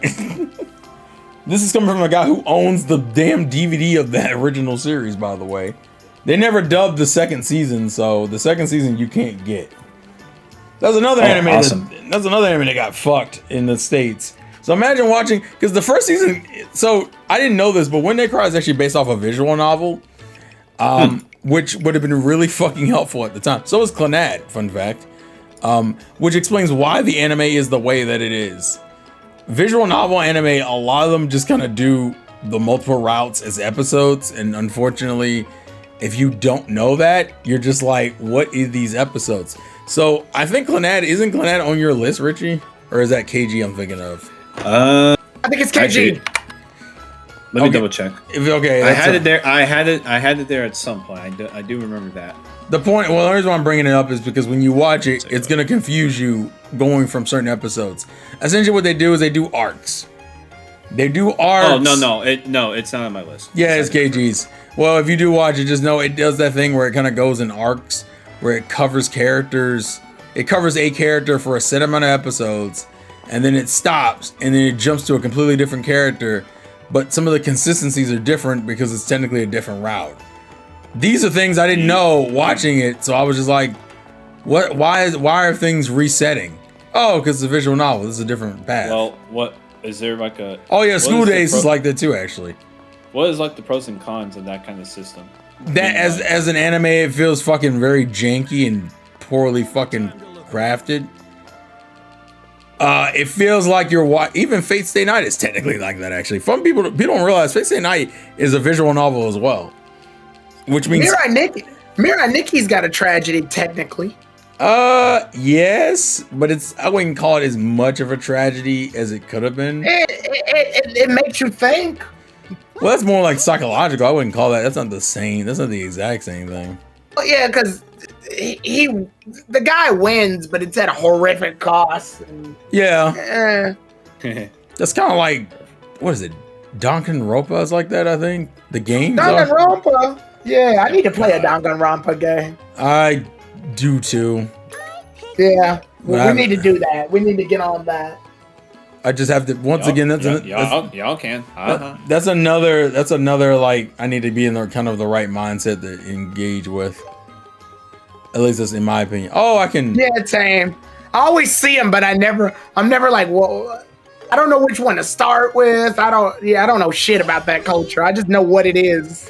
It's essentially like, to give context to Richie, imagine, you know, Ace Attorney, right? You know, the hit the deck. Yeah. Objection. I know you know, Tyron, but I didn't know if Richie knew. Yeah. Phoenix, right? Yeah, but it's that, except like very anime-esque and very you'll die if you fuck this up. But with a cutesy bear mascot. That's okay. Okay. Yeah, there's no Persona. Kind of. I think it also watching y'all play Persona. I don't get that feeling, but that's just me. No, there's no way to explain it where it's gonna really like work all the way. No. It's something. That's like the best way I can describe it. It's something, bro. It's something. From the sequence, it also does these super goofy ass cutscenes when it kills its cast. So you know, there's that. And although I wish I was joking when I said that, I'm not. It's like these silly anime cutscenes as it kills its character at the end of it. Hold on, what is Donnie saying? Nah, this is why I won't watch it. If there are some no good quality versions out there for it. It was done in the beginning by digital color era of anime, so it looks like shit. Oh, you're talking about Elfen Lied? Okay, gotcha. Yeah, Fate started as a eroge game, so you can see Saber get dick down. Oh, yeah, that's right. Funny thing is, I think Fate Zero is a show that anybody would like. Fate Zero to me was a really good show. And then you have Fate Stay Night, which is supposed to be Saber's route, but it's pretty fucked up because it also includes elements of Ren's route. Then you had Unlimited Blade Works, which a lot of people praise because it is a good arc, but it's for Ren, and I don't like Ren, so I didn't care as much. And then the movies, which were Heaven's Feel, was what's her name? The chick's route, fucking the purple-haired chick's route. So unfortunately, Saber just doesn't have a good route currently, and that sucks. That's right. Steins Gate is a visual novel. Oh yeah. I forget I this. actually- I forget this because actually, I haven't watched it yet. That's why I haven't brought it up. You know, that's funny you say that because I was actually going through like the categories of what shit to add on because I'm kind of blazing through this list. Yeah, And yeah. I You had did- too much fucking free time. That's why. Yeah, lucky me. Anyways, so I added like a Which few. one should I pick? One of them actually was Steins Gate because I just saw it was like consistently. At least, what's the rating on this one? Let me look at it real quick. It's number 5. Eh? What do you mean? It's fucking number. No, I'm looking at my enemy list. It's ranked number 5, popularity number 14. Holy shit! What, Steins Gate? Damn. Yeah, Yeah, Steins Gate is very well liked. yeah. But no, anyways, to get to the point, I have it on my list, so it's in the queue. Yeah, like I just would give context. Yeah, Steins Gate is very well liked. It's very much up there. Is be considering like I'm not gonna say a perfect anime, but it's put in that like ranking. It's up there with like Fullmetal Alchemist, Death Note. Even though Death Note's, I don't know if Death Note deserves to be in like the best anime of all time argument. Oh no, motherfuckers will. But I fight love you with Death that Note. opinion. So here's my thing with Death Note. I think if you were just talking about the first half of it, sure. I don't know if you can include both halves and still call it like GOAT conversation worthy. That's unfair. The second half is not. That Yeah, great. but like that's if you watch Death Note, you don't tell people to just watch the first 13 episodes, do you? I mean, we're not supposed to, but I would. Well, that's the problem. You to tell someone that is technically like kind of killing the point. That's technically no fair. That's because the mangaka was told to keep making fucking chapters, regardless of the fact that they didn't want to fucking make any more chapters. Yeah, but like you still have to acknowledge it for what it is. Like if someone So they goes didn't even want to write the rest of this shit. to be, there are anime that are like that, by the way, where if you stop, I think you do it for you do it for 5Ds. I don't know if people co-sign that, but you can do it for 5Ds. That's because the show is basically over after the Darksteiners. I'll just say for me personally, I don't do that. Usually if I start a show, I'm gonna just fucking finish it. Nobody wants to watch the fucking Zone arc, dude. Hey, look, Orion's in the chat. If Orion wants to argue it, he can. I don't care enough. Oh, damn! Sorry, I had a moment. Mama. Rhinosaurus said, I mean, Nier Officer is... Jean is upstairs right now. meeting Sakura's the GOAT. Wait, which Sakura is Yeah, there's Almighty a- talking about? Uh, I hope he Oh, doesn't wait, mean Sakura Haruno. maybe some of the soccer from Fate Stay Night. I'm not sure. I hope so. Also, hi, Karna. God damn. Met before. You two rookies? Wait, do I recognize your voice, Karna? Hold on. Of course, these two don't fucking talk. Because, you know, voice line. Eston Joshua. Because voice line. Ah, you're that infamous peer from Roland. I don't recognize your You were voice. quite the help to Sherazard and Bose. Yeah, I don't recognize your voice. So I'm going to assume I don't know you. All right, Tyrone is big cap. Ain't no way he's saying this in my presence. LMFO. Sorry, but you're gonna Don't make me point at the video I sent you in your DMs again, Ryan. Why not go out and take Oh, a look God. around town? Don't make me point at the video again. Ladies and gentlemen, this is what happens, bro. They start arguing and the boxing commences. I can't do nothing about it. We're gonna have to just rock with it, okay, guys? Fuck. But no, there's a lot of anime where you I will say the visual novel style has not benefited some of these shows. And it's mainly Right. because the anime chose to adapt them like they were visual novels. Then you had anime like We Never Learn, which was a romance series, where the author wrote endings as if you picked different girls. And the anime said, we're just gonna animate each of those as arcs. Honestly, that's a bad idea. It's essentially, I think people were, okay, so here's the thing. If you were someone who cared about that particular girl, it was cool. But I think people were like, make a fucking decision. Yeah. And so I think for the harem fan, it's great. But Right. if you But want if to you want to see a story, Yeah, then it- you're cheated out of an actual ending. yeah, you essentially just get 3 different endings with none of them being confirmed as canon. Which I take that for what you will. There's no way you're referring to the same YouTuber who says season 0 is the most accurate representation of the first 50 chapters of the manga. LMAO. The only anime that ever changed the part of its endings after the manga finished was Yu Yu Hakusho and Promised Neverland and Attack on Titan. Okay, so here's the thing.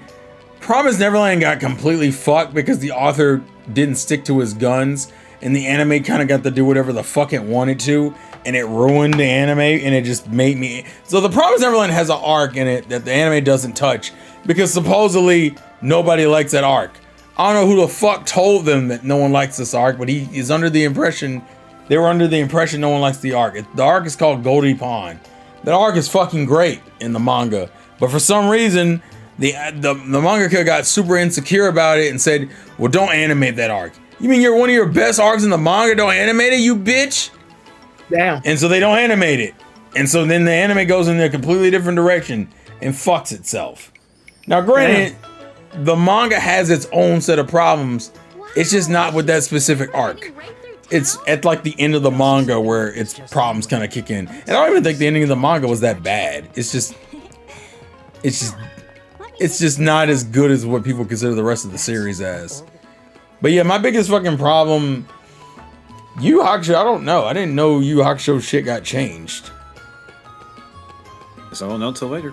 Donnie, they said something. We can't Sorry. really spoil it or otherwise. No. That's why I made the comment saying, guess I won't know until later. Oh, because it's the fun arc. That's why. Also, Donnie, what was the whole issue with Promised Neverland then? Because from what I remember, they were not like they wanted to change that arc. Their arc is just negated in the anime. And from my understanding, the mangaka was aware of it during the process. So I may have got the details wrong. So heck, he was not even really involved in the last season. The price stuff. Okay, so that's what it was. Because I saw news that he was, so I assumed that he was.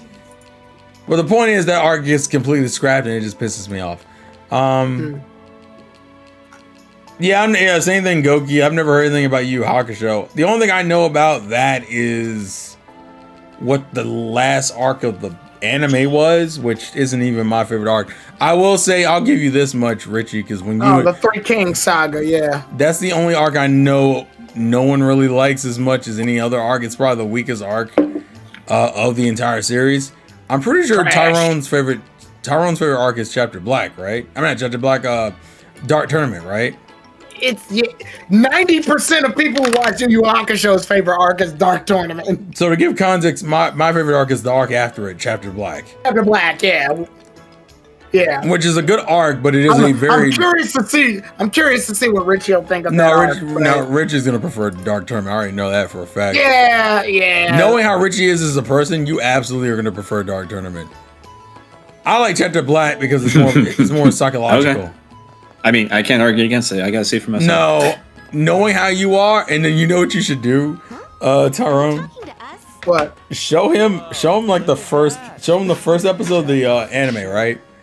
And then go show him the first episode of the live action. Some girls' voices. Do you remember? Yeah. There's a live action? Yeah, Netflix did it. What was it? A couple years ago? Oh fuck. Well, I don't have Netflix, so. Okay. Neither do I. So all you need to see is Yusuke getting hit with a car. That sequence is for some reason. To be fair, Richie, that live action isn't bad per se. Yeah, okay. But they jump around a lot. They jump around a little bit. My problem isn't even the beginning of it. I think the beginning is really solid. It isn't until we hit the middle of it and it starts essentially jumping into the Dark Tournament arc, which, fun fact, is not the arc you would jump to in the beginning of the series. It's like the Three Kings? What is the arc before the Dark Tournament, Tyrone? It's fine. I'm not offended. Technically What's it called? Technically it's it's Hiei's sister's retrieval arc. No, not that one. The fucking... Oh, the four demons. There we go. Demons that arc. That one, yeah. The live action realistically should have just started that arc, or at least went into that arc first. It doesn't. It essentially tries to go right into Dark Tournament, And not only does it try to go in the Dart Tournament, it tries to have the final fights from Dart Tournament, I won't let you off. which is really fucking insane considering the anime is only like, it's not even like 13 episodes. And those arcs don't happen until like the 20s and 30s of the anime. So like, what the fuck are you doing? Keep acting like that. So that's the biggest problem. Also, also anime bullies. What in the world are you doing? Yeah. Ooh. Whose voice is that? That sounds familiar too. Damn it. That damn it fucked me up. Damn it. Damn I'm it. going to learn to behave properly. I don't know why. Son of a bitch. I love the way. Also, I love the way it was Orion, delivered. Orion, to answer the question, Timer says we're watching the dub. You're just the Watching it dub. Wait, why you say Richie should just watch it in sub? What do you mean? No, hell no, hell no. Why? Hell no. All right. We need Justin Cook to cuss motherfuckers out. Wait. Orion, no one. You were the only person I've heard talk badly or at least imply anything bad about the dub of Yu Yu Hakusho. The younger gentleman. Why? No, we He need seems to Justin. not really like the dub. We need Justin Cook to cuss motherfuckers out. It's not complete without Yusuke yelling at motherfuckers. And by the way, he yells. The way Yusuke yells at motherfuckers is the way like a normal person would yell at normal motherfuckers. I feel like Yu Yu Hakusho is the one show. I think you can take Yusuke's powers away, and it probably still last as long, or if not. I'll report you to the Bracer Guild again. I think he plowed through at least the first 3 Donnie arcs. is wildin'. Bracers that. Donnie, what? Are you serious? No. We're about to- No. We're about to have a stroke. You might want. No. You What gotta- are you doing, Donnie? I think you gotta at least. Nah. I think you gotta at least explain your situation, Donnie. Yeah, you gotta state your case, bro, because this is some bullshit. Nah, Yusuke go in the dub, bro. Racers here. What? Are you telling me No, that you it- didn't notice our emblems the whole Richie, time? you can watch that sub on your own time. Am I blind? Orion says early from the nation dubs are. Nah, get the fuck out of here. Nah, he not. No. It's just plus the Japanese opening is better. Japanese open. It's the same fucking opening.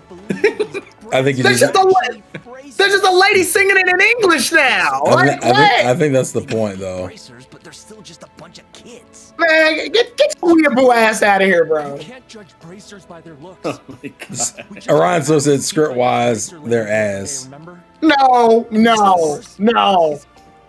Person is one too. No. He threatened to shove his foot up somebody's ass in an episode. Won't give No, up so easily next time. that shit was funny. So long, losers.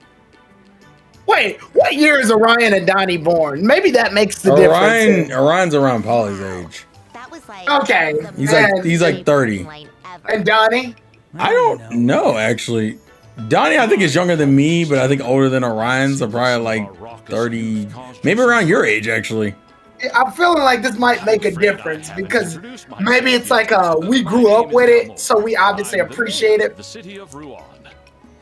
And this is my secretary, Gilbert. Hi Gilbert. meet you. I heard that you two are bracers. Yusuke is a certified I'm G. Estelle, a bracer from Roland. And I'm It's Joshua. literally the Dragon Ball Z issue, but at least it kept the Japanese OST LMAO. I do recall. Oh, that's what Orion is saying. That a pair of promising But I like Bruce Faulkner. No, he's talking about the script wise. Like, I right. know, I'm talking about Dragon Ball now. No, he's I like- no, he's saying that the issue Yu Yu Hakusho has the same problem Dragon Ball has. They're both the same age. But I like Dragon Ball's dub. No, like- right, Donnie, you're old. I like Masako Nozawa, but I'm sorry, I can only hear so much of Goku going yeah. I'm good. From Gene. I'm good on that one. I You think can the keep difference. that. The problem is we didn't grow up with that, so it's a little bit different. We didn't. By the time Yeah. Tyrone heard it, he was older, so it was like, what? My name is I mean, I like Dragon Ball Super sub. Second year I haven't watched Yeah. it dub because I don't want to watch Dragon Ball Super again. Your acquaintance. I see. Or Donnie goes, the script is bad too, especially since it's early Funimation. Most of their actors were not at their best. Well, that's fair. As well.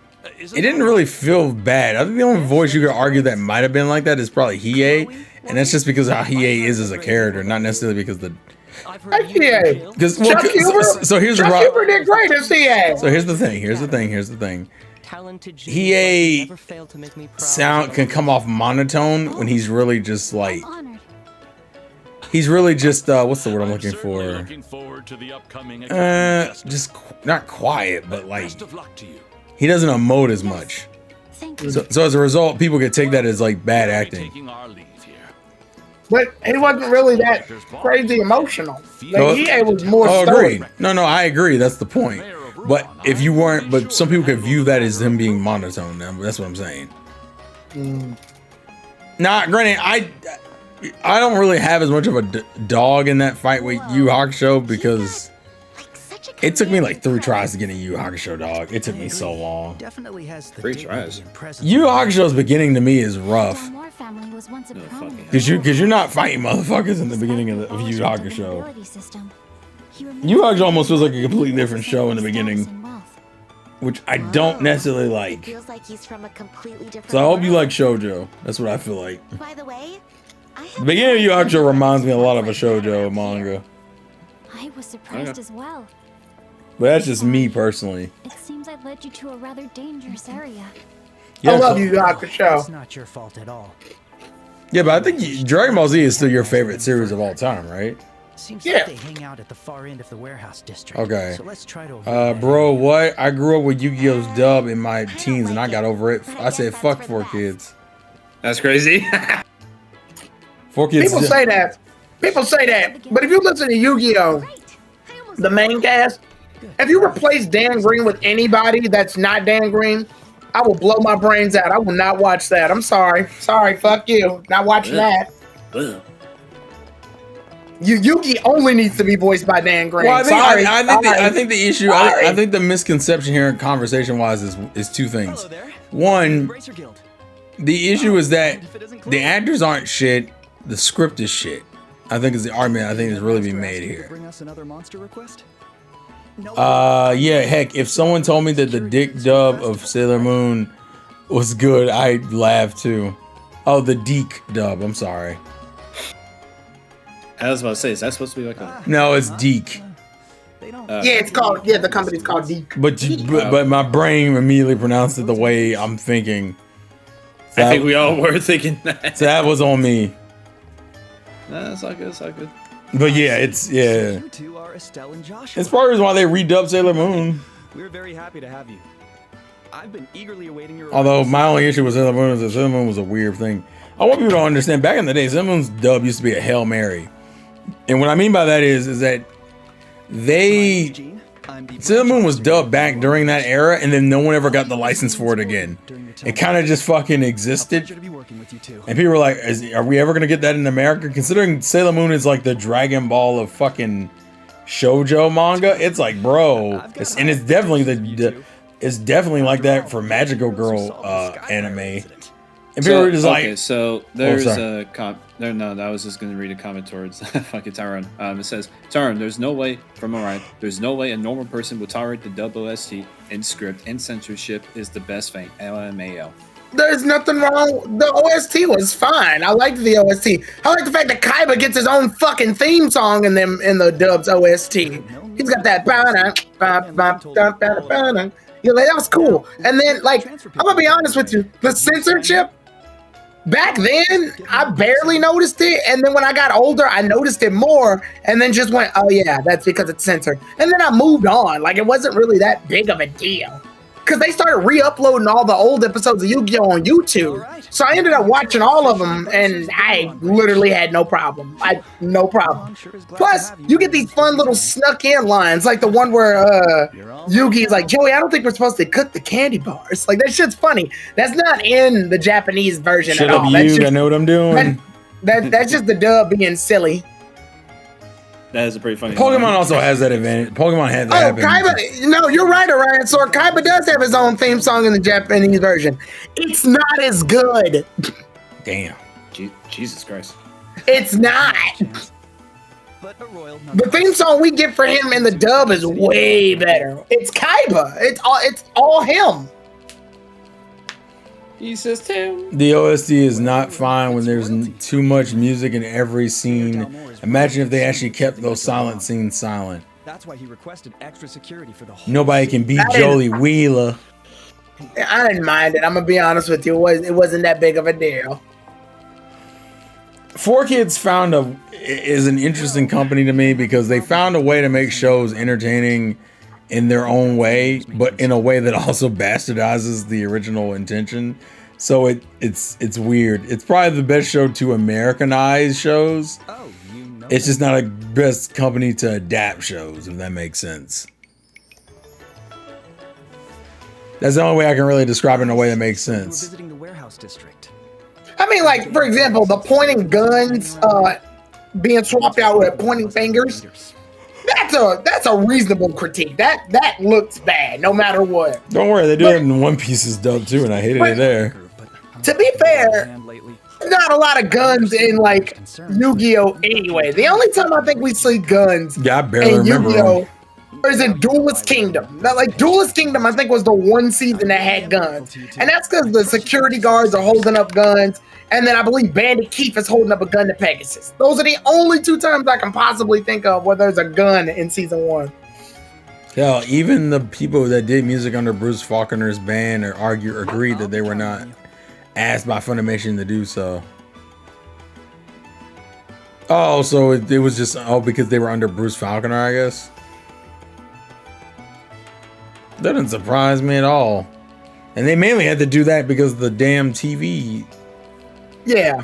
I'm gonna be real with you. America for a while was very weird about like how Americans would react to anime. So they had to fuck around with shows to kind of get it to be kind of appealing. And some shows did better than others. So music, jelly donuts.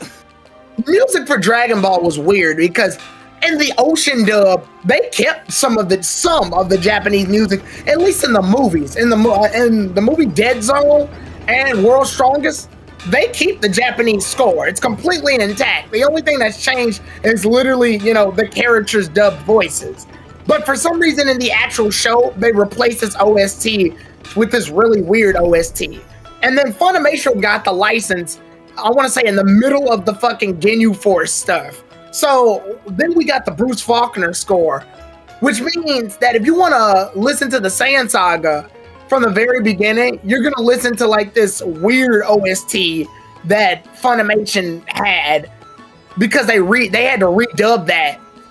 And then Ocean went on to keep dubbing Dragon Ball Z in like Europe and Canada. So they kept dubbing it there. And then we were getting like 2 dubs of Dragon Ball Z at the same time. And then Dragon Ball Kai, Funimation got to dub it. And fucking Ocean got to dub Kai too. The difference is Funimation's Kai got released.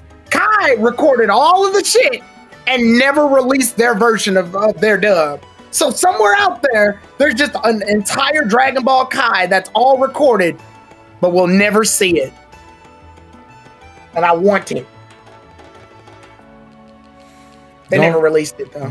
Wait, so here's my question to you then, Tyrone. Which version of Dragon Ball do you actually, here's my question. Do you prefer Kai over the original or do you prefer the original over Kai? Z, all the way. Why? Because Z, first of all, Z gives us more content. And before somebody says it's filler, I don't give a shit. I will gladly take character developed filler over skipping a bunch of well-needed character development. For example, Gohan, how long would you say Gohan's training last in Dragon Ball? When Piccolo dropped him off in the woods. In the original or Kai? Just in general, how long would you say it lasted? It was like months, wasn't it? I mean, episode-wise. Oh, it was like I want to say it was over 20 episodes. And Dragon Ball Kai, no, it wasn't that long. But in Dragon Ball Z, in Dragon Ball Z, Gohan's training was about 6 to 8 episodes because they combined it with Goku's training on Snake Way. So you would see some of Goku's stuff and then some of Gohan's stuff, and they'd layer it back and forth. And then you saw some Yamcha, Tien, Chaozu, Krillin, and Yajirobe stuff. So overall, the training arc was about 6 episodes, 6 to 8. And Kai, Gohan's training is one fucking episode. It's all done in one episode. It's just one fucking episode. Stupid.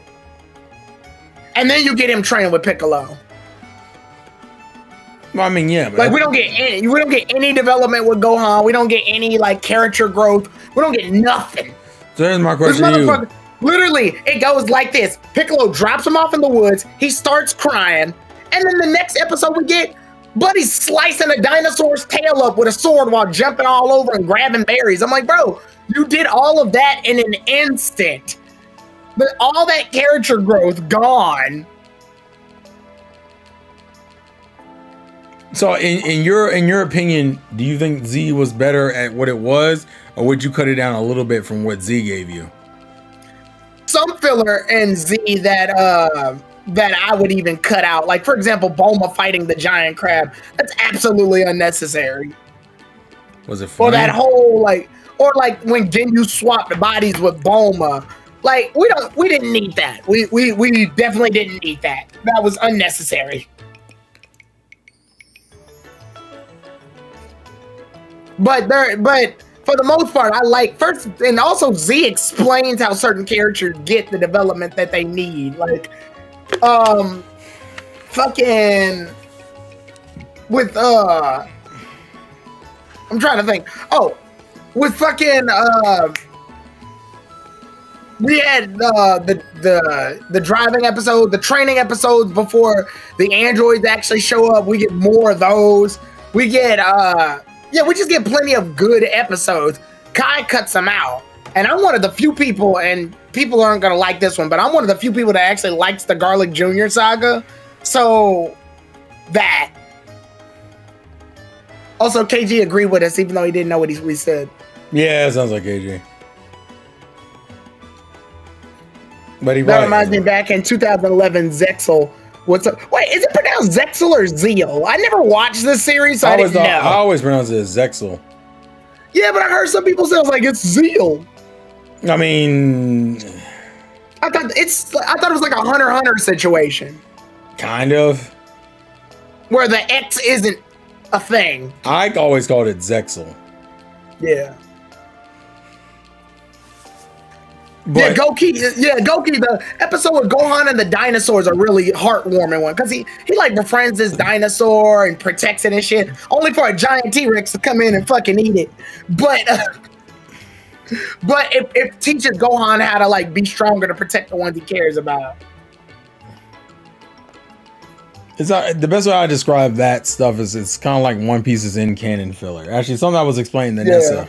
It's episodes that don't matter in the context of they're episodes that don't matter in terms of that aren't shown in the manga, but are essentially used as to fill up space that was probably in the manga.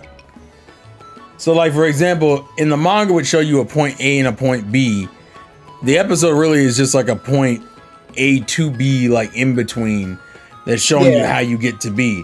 That may not be the exact way it happened, but the point is it ends with the same result.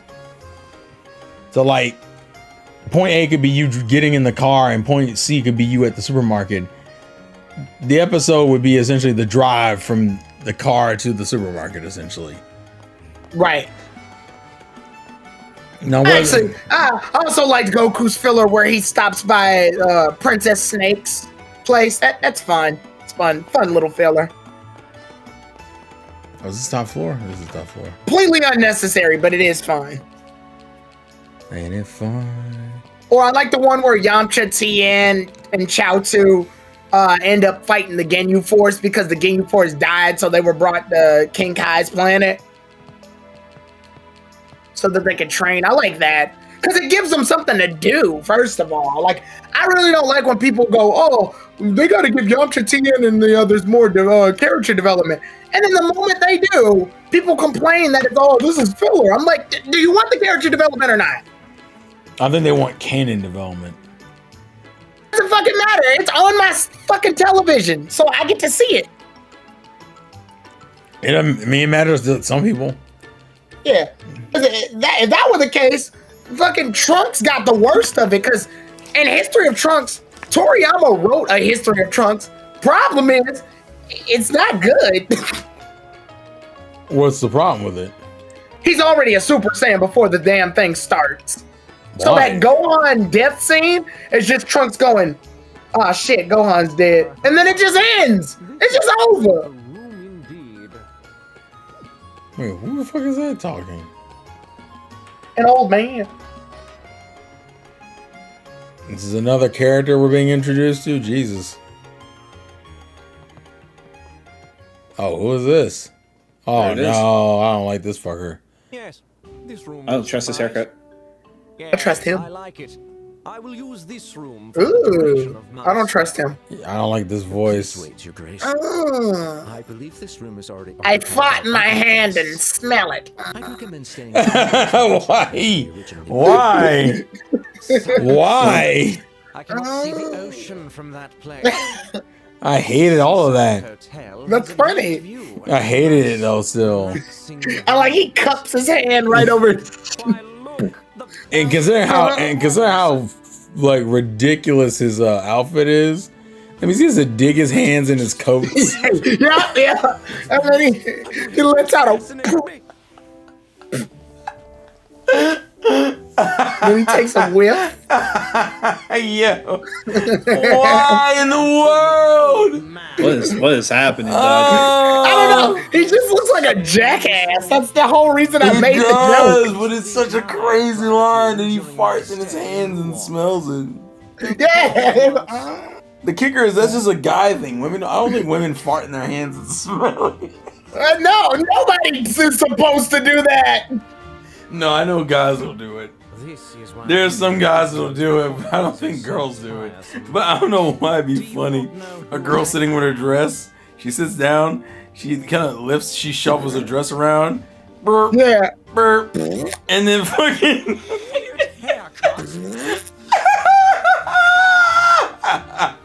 Oh my Yo. goodness! Oh Takes a my huge- goodness! Takes a huge whiff of the palm. Oh my god! And then she just starts snorting her fingertips to smell the fart. Her Majesty, That- Alicia ugh. Damn, I should have ate those beans today. Ludicrous. Oh, what the fuck? Oh, my heart is so stupid, bro. Words, I see. I take it you now understand. Oh, I'm why in I am tears. demanding that you forfeit this room. Got this girl shifting her big ass dress. To Anyways, take can we fuck this guy up? He annoying the fuck out of me now. this brilliant old man. You're killing me. Are you seriously telling me that you're the queen's nephew? Ah, stop it, still. It's rude to laugh that hard. Oh, maybe he was trying to lighten the mood with that joke. I don't think he was. You I think he was disrespectful serious. commoners. Yeah, see. See what I It was pretty funny though. Excuse me, sir, madam, but His Grace speaks Whoa. the truth. He speaks the truth. Whoa! You're the queen's With my nephew, manners, bitch? I should introduce myself. My name is Philip. Philip, I have had the honor of serving His Grace the Duke since the day of his birth. I'm so sorry for you, bro. I see. I assure you, without a shadow of a doubt, it is true.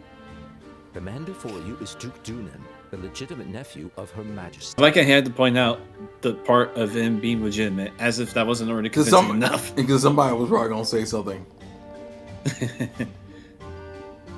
I like how the only reason why this works is because Philip is the more trustworthy of the two of them.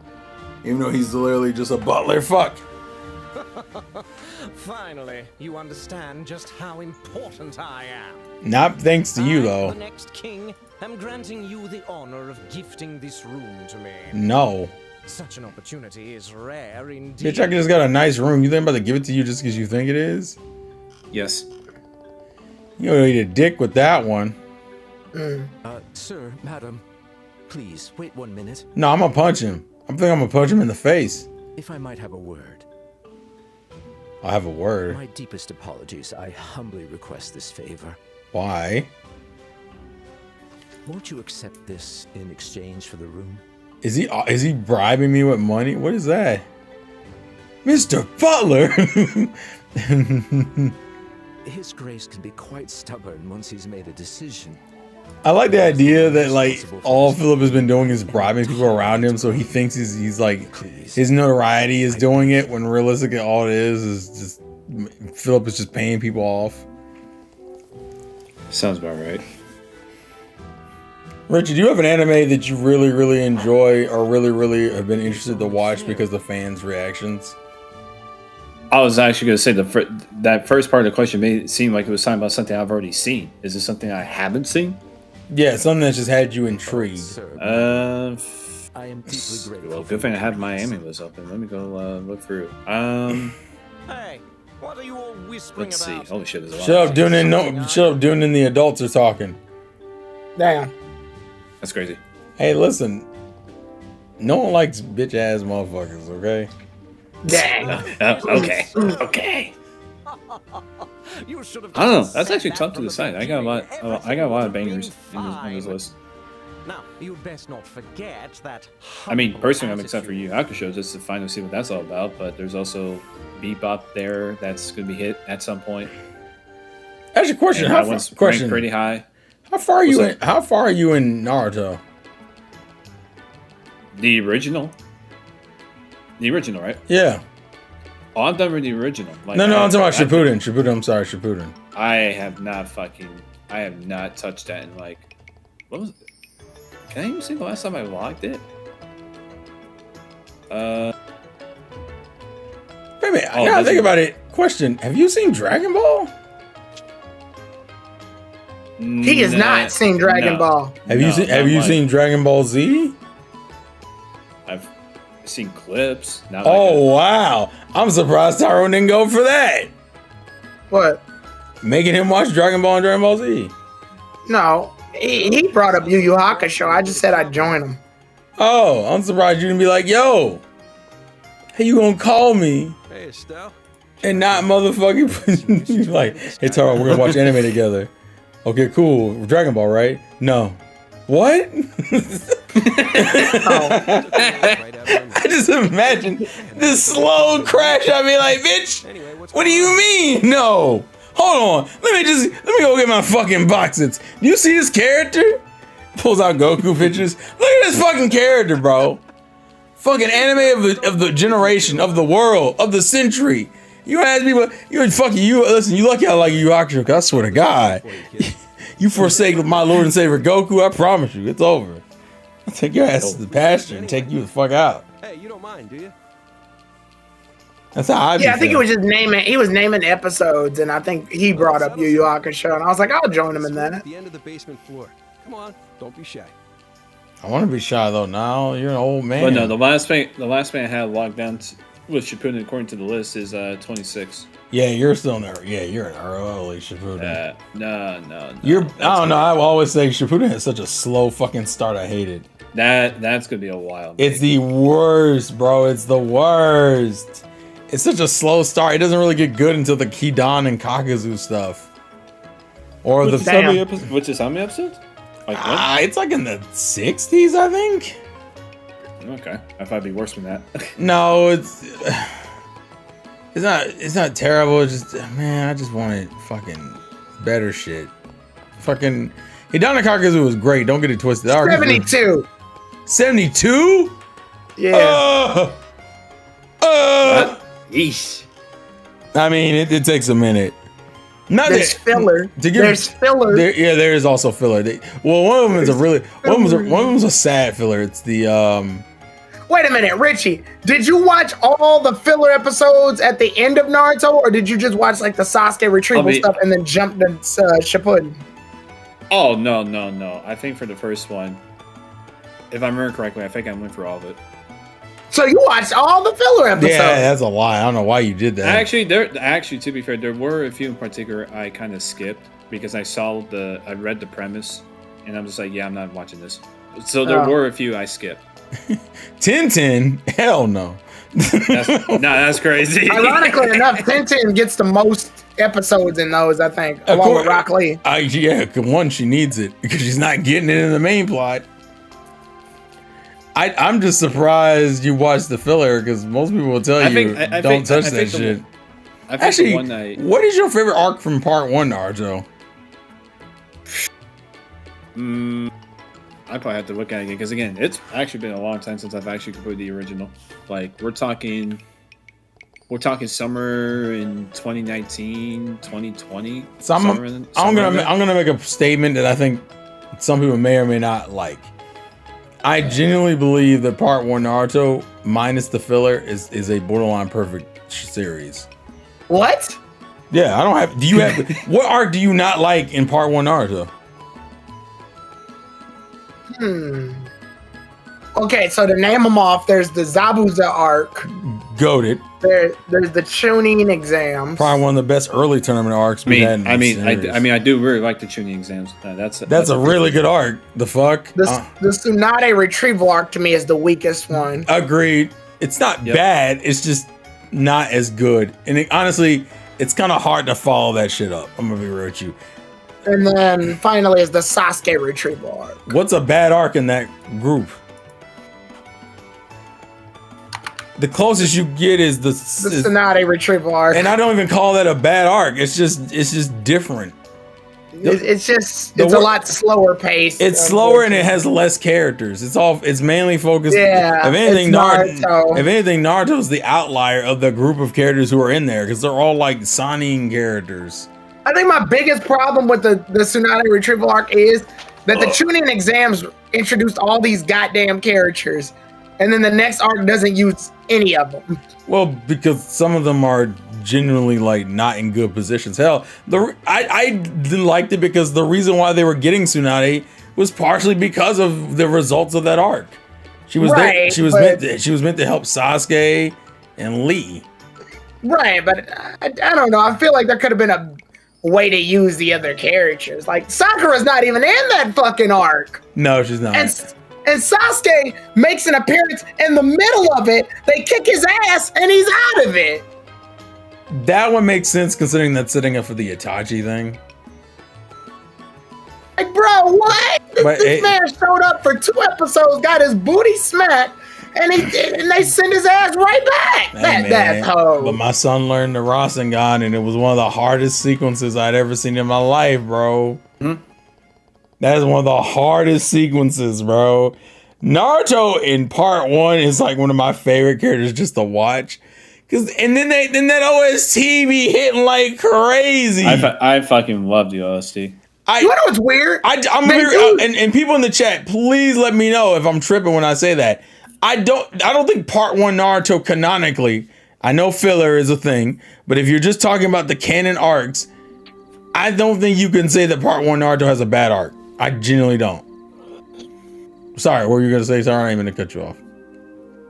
They used Part 1's OST and Shippuden, but you wanna know when they use it? They only use it during flashbacks. Yes, like, yeah, I don't want that. Or they'll use it during an episode where it's like, this episode is supposed to be an episode that takes place during Part 1 that you just didn't see for some reason. No, agreed. I suppose it's time I get to bed.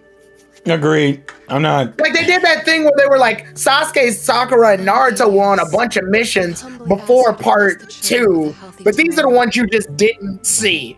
And they'll use the old OST. I'm like, motherfucker, that means you have the oldest OST. Just use it. Yeah, it's funny because in the manga, they don't really change. For some reason, the anime decided to change Shippuden into its own thing. Even though the manga is just still called Naruto. It's still called Naruto. Yeah, there is the Dragon Ball Z situation.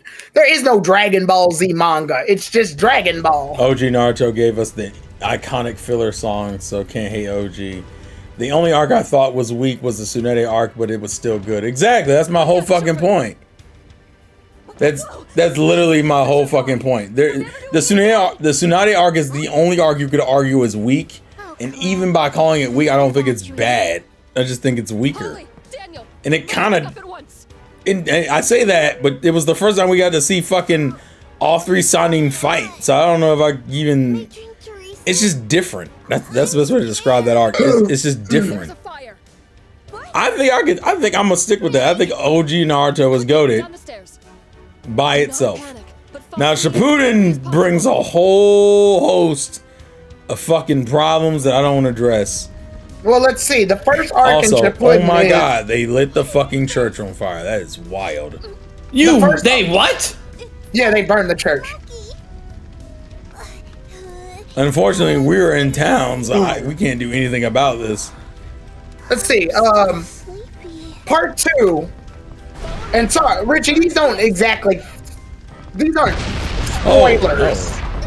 These aren't spoilers. No. Okay, so here's what I'm just naming what the arcs are literally called. No. I get that, but what I'm gonna tell you is I don't really care about the spoilers, but I also probably might have seen them throughout the time of being on the internet any goddamn way. So no, you're good. So Go for it. from what I remember, the first arc is called the Gara retrieval arc. That which, one which not, is why I'm still. I'm gonna be real with you. That is I that feel arc is lame as fuck. I'm so, sorry. So here's my problem. It shouldn't be as bad as it is, considering what it is.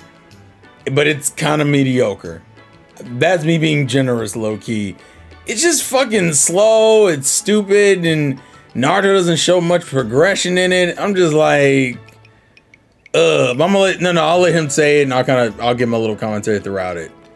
So Gara retrieval. And then after Gara retrieval was I don't know what you call this arc. I don't know what you call the next one. It's the bridge. The bridge. It's the Orochimaru hideout arc. Yeah, we'll just say that. Fucking hell. Yeah. It's the Orochimaru hideout arc. Yeah. And then the arc after that one is the Hidan and Kakasu arc.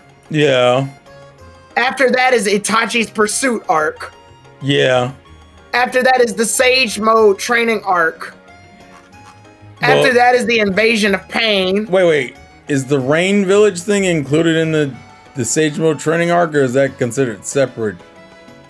Because I think it's like in between the Itachi and Sage Mode arc.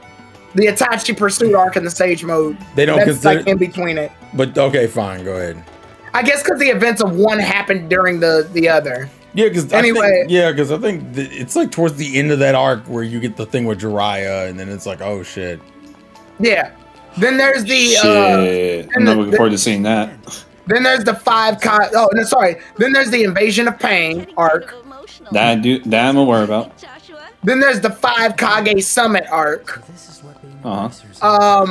Then after that is the Great Ninja War. No, the training. Oh. Remember, because he meets the mom thing? He said, man, I don't give no fuck about training arc. I actually do like that arc, I'm gonna be real with you. Well, then it's the 5 Kage, then it's the Great Ninja War. Yeah, it's the Ninja War, which is then it gets split up into like the technically, the Great Ninja War splits up into a bunch of other shit, but like the Great Ninja War is essentially the last arc. Yeah, and then there's and then the anime added some other stuff like the Tsukuyomi arc. Yeah, which is technically not an arc. It's just what takes place during them being trapped in the Tsukuyomi. Yeah, the Infinite Tsukuyomi arc. Yeah. And then after that is the Kaguya? The Kaguya Okatsuchi arc, which isn't really an arc, it's just a fight. It's Kaguya appears, the arc. And then finally you got Sasuke and Naruto, which that's part of the Kaguya Okatsuki arc. So of those arcs, Garwin is a really bad start. The bridge / like Orochimaru hideout, I don't even like that arc. Damn. What is that arc? I don't understand the point of that arc. The arc to me, they found Sasuke. So here's my problem. That arc literally to me feels like it doesn't serve a purpose other than I think I know what it's supposed to do. It's supposed to serve a purpose for Sai. But yeah, because it's his introduction arc. But my problem is it doesn't really do a good job of properly representing Sai. Like at all, actually. He died and not only it also introduces Yamato too. Yeah, but that doesn't really do a lot for me either. As far as Hidan and Kakazu was a really good arc. I don't really have a problem with that arc at all. Good growth development for Shikamaru. The Itachi arc, pursuit arc, the one where Sasuke fights Itachi and still somehow loses. Well, and Deidara. Oh yeah, forgot about that. Yeah. And he technically loses that fight too, kind of. Sasuke's Yeah, fight. the overall joke, Richie. This isn't spoilers, but the overall joke is that Sasuke doesn't deserve to win any of his fights in part 2. Nor does he actually win his fights. That was actually and I know what territory I'm going to get into when I say this, but that's something that my worthless ex told me about before we got started with Shippuden, where it's like at some point it was like at some point you're going to realize that Sasuke's dubs aren't really dubs. No, not everyone. I knew that shit. Almost every fight he wins, he only wins because either the character condition happened. Yeah. Actually, really enough, he gets the most suicide bomber like crash out enemies. Of I think at least Sasuke. Was it like 3 of his fights kill themselves? That's wild. Deidara blows himself up. Danzo blows himself up. Itachi has anime COVID, and I think it's the 3. At least 3 of his fights do it. Yeah. I don't. It's so 2 explosions in an anime COVID. Yeah, it's weird, and even the one he kind of wins, it feels like he won out of hacks, which is the Killer Bee fight, because low-key he should have lost that fight. Yeah, no, Killer Bee whooped their ass. Yeah, like, okay, so there's a difference between losing a fight and then winning a fight on some bullshit. A lot of people feel like he won that fight with Killer Bee on bullshit. Because how you get dog walked the whole fight and then you kind of win off of a bullshit, pretty much off of the Sharingan. Not even off of him doing some crazy shit with the Sharingan, but him just unlocking an ability with the Sharingan. And I'm just like, oh, great. Like, the fuck? Naruto Shippuden has a lot of those moments where you're just like, dog, do fucking better. Like, that's like how I feel about Shippuden a lot of time. But again, I think that's gonna have to be a summer thing. The only other thing is, so at the Sasuke, it's Pain. Pain's another arc I would say is generally good. I know people have their opinions about the ending of it, but I think it's still overall a generally good arc. I'll say that. Now, some people, I don't know if Tyrone agrees with that or not, because like I said, yeah, Pain's a good arc. People have their opinions of the ending of it, which I won't spoil for Richie, but its ending is kind of controversial. And then after that, you have the training arc he does on the island, where he meets his mom and shit. Yeah, I like that arc. I don't know who actually. I know some people might, but for me, I like that arc. And then you have the war. The war is weird. So the war, I think, starts out okay, and then it gets kind of progressively worse for a bit. And then I don't like it. Yeah, I think as a I don't whole, like it. If you had to judge on the whole, it's not great. I don't like that the war is basically just a bunch of people that died already brought back to life. That's stupid. Yeah, the reanimation jutsu. Yeah, the Shira Tensei. Yeah, I hate that. Yeah. Somebody made a One Piece joke about that though. They were like, One Piece if it was written by Masashi Kishimoto, and it just shows Ace and a bunch of other dead One Piece characters going, "We came to help." Yeah. Luffy fighting. But it shows them.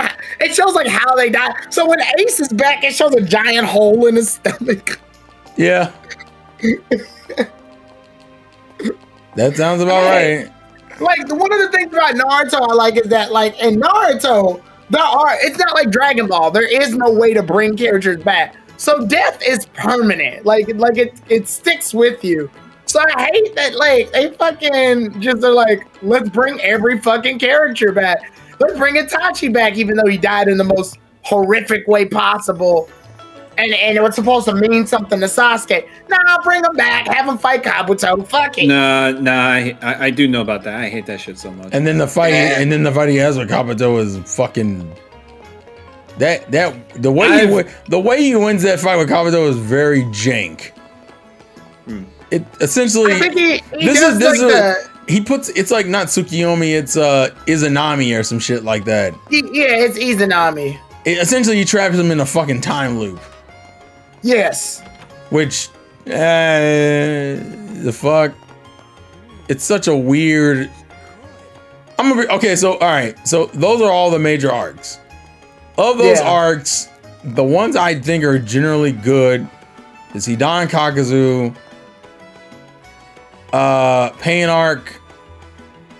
That's it. I think that those are the best arcs they That's has. it. And you would have. And I want you to understand something. If you would have asked me where Naruto should have ended, I think it would have been Naruto. Night, Donnie. You said what? You said what, Tyron? If you would have asked me where Naruto should have ended, at the end of the Pain arc. I'm gonna be real. The Pain arc's ending is probably one of the hardest. Oh, actually, I'm gonna just say this: Naruto's re-interest into the village when you get that sequence where Sakura is screaming his name, and then he him to show to the village, and then you get that big cloud of smoke, and he pops up with all the fucking toads. When I tell you, I screamed when that man pulled up. The sequence alone is one of the hardest sequences in the fucking series. Because he does the poof of smoke, and then it does the fucking, what the fuck is that sound effect where it's like, no, it's a, oh, I can't emulate it. It's like you're clacking shoes together or some shit. Yeah, it's kind of hard to replicate that without. Yeah, I can't do it. It's like, yeah, I wouldn't know. You know how Jiraiya does that pose with his shoe, like where he stands on one, like the kabuki thing. Yeah, it's that noise. It's the noise that is right before it. And it's almost like a drum solo almost. Yo, and he's like, yeah, it's it's that. And then it goes doom, doom, doom. But when it does it, the first time it hits, it's just Naruto's face. Then it zooms out and he's on Gamabunta. Then it, not Gamabunta, he's on Gamakichi. Then it zooms out again, this motherfucker's on Gamabunta. And then it zooms out again and it's Gamabunta and like the two other summons he has. And you're like, yo, he pulled out like a motherfucker. And he's rocking the Sage outfit and shit. It is one of the hardest sequences in the fucking manga. I geek out so hard when I saw that scene for the first time. It's actually in the opening of that arc. And I'm just like, oh, it's so good. It's so fucking good. Yeah, to me, I think that arc should have ended Naruto. That feels like the arc that should have ended Naruto. And you'll understand more, Richie, when you watch it. But it's almost like they were like, the goal that you wanted, Naruto, you obtained in that arc. Pretty much, yeah. Like, I don't think Naruto ever wanted to be Hokage. I think he literally just wanted to be accepted by people. That's what his real goal is. I mean, that's the thing I kind of picked up on from the beginning. I don't think it has anything to do with being Hokage. I think it has everything to do with being accepted by the people. So that arc to me feels like the ending to Naruto, at least in my, like when they lift him in the air and start going like, yay, Naruto, I'm like, that's it, the show's over. That Naruto got what he wanted. Yeah, we gotta deal with Sasuke's bullshit afterwards, but as far as we're concerned, that's how it should end. Well, that and technically the Akatsuki weren't all gone at that point. Oh yeah, that too. Although all we had left at that point was what, Zetsu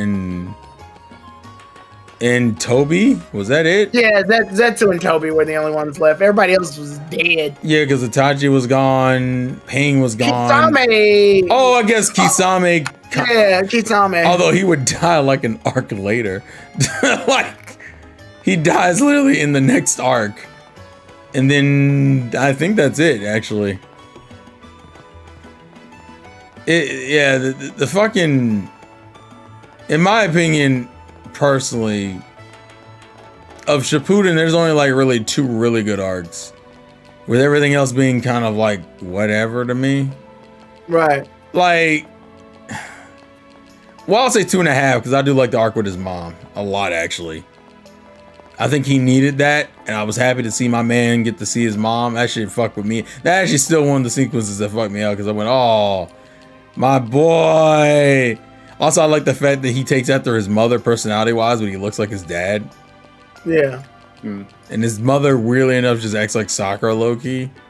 I like the joke where they had Minato and Itachi, and they said who would win between Minato and Itachi. They said if Itachi is sick, then Minato loses. No, if Itachi's sick, Minato wins. If Itachi is healthy, Itachi loses.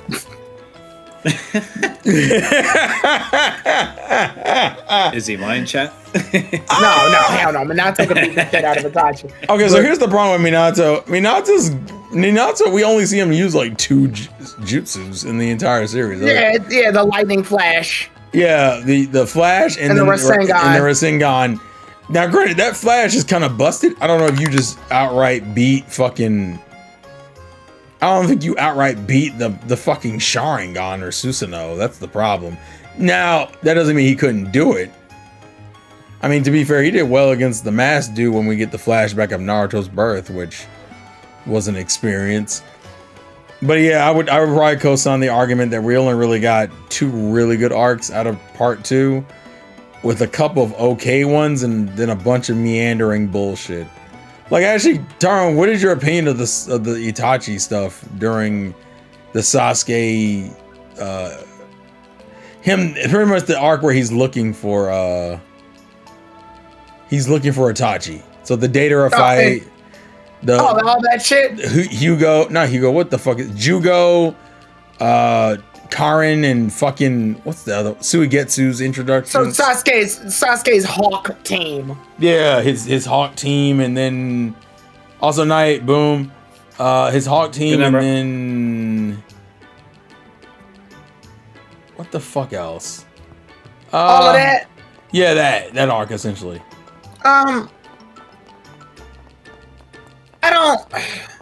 I get what they were trying. I like the idea of Sasuke making his own team, but it completely contradicts itself when his old team is like, "We need you back," and Sasuke's like, "I don't need anybody else to make me stronger. You all were slowing me down." This also was him killing Orochimaru. That was the other thing we're forgetting. Oh yeah. Well, so why did kind you? of. Yeah. So why did you make a whole team then? I thought you didn't need people to help you. Also, his team is ass. I'm gonna be real with you. Hugo is they kind of suck. Jugo is essentially just a fucking Kiyomaru clone, but worse. Yes. Karin is like a. She's like Sakura. If Sakura. No, she's like Sakura. I'm sorry. Yeah, actually, she's like Sakura all the way down to the poor decision making because of the whole thing that happens later during the 5 Kage Summit where she does some fuck shit. Yeah. Which I don't understand why Karin was cool with after the fact, but that's a whole other issue. And then Suigetsu, who for some reason has Zabuza's blade. I always forget the canonical reason why he has Zabuza's blade. He just really worshipped Zabuza as one of the great swordsmen of the mist. Why? What is Suigetsu's backstory? I don't know what his backstory is. What the fuck is his backstory? I don't know. I genuinely don't remember because it. I'm just real with you. His team. Sasuke's team was boring to me. So they're all fucking boring, dog. I'm not even gonna bullshit you. They're either boring or they're just uninteresting, and you kind of just look at it and go, "Why are we still doing this shit?" Like. I think the one that really pisses me off is probably Karin, because Karin just saves his ass in most of the fucking series. And then she becomes a liability. Sasuke winds up attacking her, and then fucking right after that, she's taken out. She's taken out. We never see her ass ever again after that. No, we do.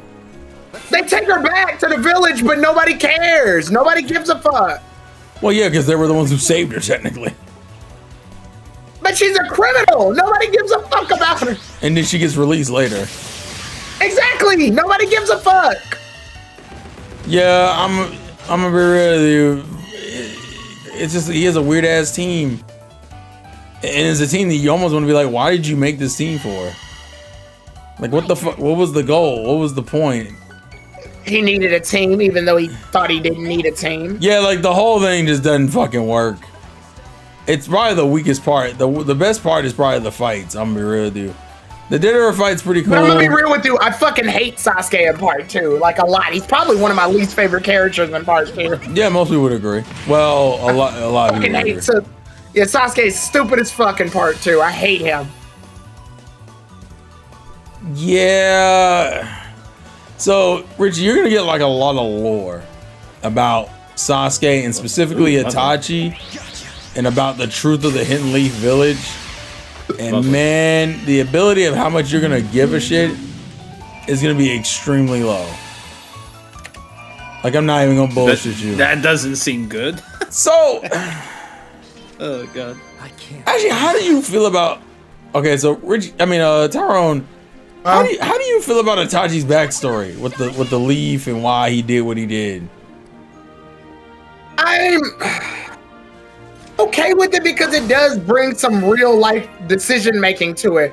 What do? Do you protect the country that you live in, or do you protect your family that you've grown up with? It's a very moralistically like cumbersome question. Right. So Itachi had to find a way to basically do both, but he knew he had to make some real life sacrifices. And so it's an interesting backstory because it pretty much touches on how politics can low key make you do some fucked up shit. Right. So it's an interesting backstory. Damn.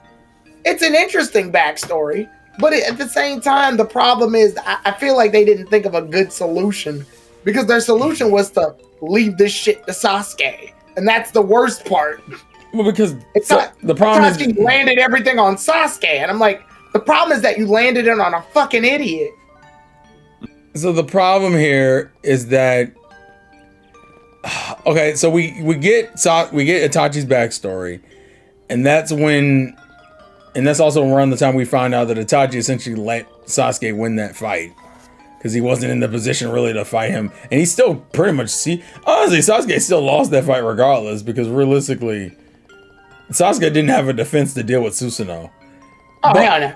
He's actually terrified at the end of that fight, up until the point where that motherfucker just dies. But anime COVID. Yeah, but so we get the backstory, and it's kind of like, so that's why Itachi did what he did. Itachi's original plan was essentially to make Sasuke the hero of the Leaf by having him take down the traitorous Uchiha. But the problem is that stupid. That Sasuke went, he did all that for the fucking Hidden Leaf. He said, well, fuck the Hidden Leaf. And then he gets on this whole, like, I'm killing everybody who was a part of that era. He's stupid. Which realistically wasn't even a lot of people at that point. He's fucking stupid. All he had to do was read the room and realize that the Uchihas are his family, but they on some fuck shit sometimes. Yeah, because they were absolutely on some fuck shit. I don't think anyone looked at what the Uchiha was doing in that era and went, that shit's okay. The Uchihas were literally like, crazy, you want to know what we're going to do? We're going to do a whole attack on the entire Leaf Village. Why? What's the point? What do you gain from this? Yeah, essentially, he looked at what Itachi did and was angry at the Leaf for putting him in that position, which I don't think by itself is a bad thing. But then his default thought process was, well, I'm just going to kill everybody from that era who caused the problem. And we're just kind of like, I don't know if I co-sign you just murdering motherfuckers. And then at the end of it all, after they beat Kaguya, Sasuke's like, I'm going to be the Hokage. That way I can just change everything. Yeah, it kind of it felt like he was coming up with logic as he went along, and as a result, we were all just kind of like, Sasuke, what the fuck are you doing, dog? And we never really got a fucking answer. He kind of just did whatever the fuck he wanted to do. And Sakura's like, I love you still, Sasuke. And Sasuke's yeah, I'm gonna be real with you. Like, I literally don't care about you at all. I'm gonna be real with you. Sakura was the worst during this period because she did. There's like 3 things she does I hate. The first thing is that bullshit confession she gives. You know how bad it got when Sai was aware that shit was wrong. Yeah. Like there's a sequence like so Naruto saves the village, and then they gotta kind of go and do the 5 Kage summit. And then people from the cloud show up looking for Sasuke, because this is around the time the Killer Bee shit was going on. Right. Like, and so Naruto's like, well, I'll come help with the Killer Bee stuff. And he's like, nah, no need. Just tell me, just give me info on Sasuke. And Naruto's like, I'm not selling out a friend. And he gets the, like, I forget a girl's name, but One of the Cloud Village Ninja beat the shit out of him. Just beat the fucking dog shit out of him. And the Tyra, is that coming true in the chat? But no, Senkage Loki calls the Uchiha clan to rebel. he's talking about he's talking about me being a simp for Toby Rama. So Tobirama, okay. Toby Rama, the whole joke behind Toby Rama is that he's racist. I mean, he kind of doesn't help himself anyway. So Tobirama is a little bit weird because Tobirama, I don't think was the direct cause, but he definitely was prejudiced as fuck. Like, I don't think he was the direct cause, but he was part of it. I think Richie will be a fan of Toby Rama. Yeah, get them Uchigers. Yeah, actually, yeah, he is pretty like. But people like to say that Tobirama was the reason why the Uchiha did what they did. Yeah. Kinda, not to the degree that they're claiming, but kind of. He was doing some sideways shit. Although they were still wilding out already, because you can't be. The fact that your first course of action was to just fucking. Tronic. Hey, Tronic. The fact that your first course of action was to essentially go, hey guys, you know what we're gonna do?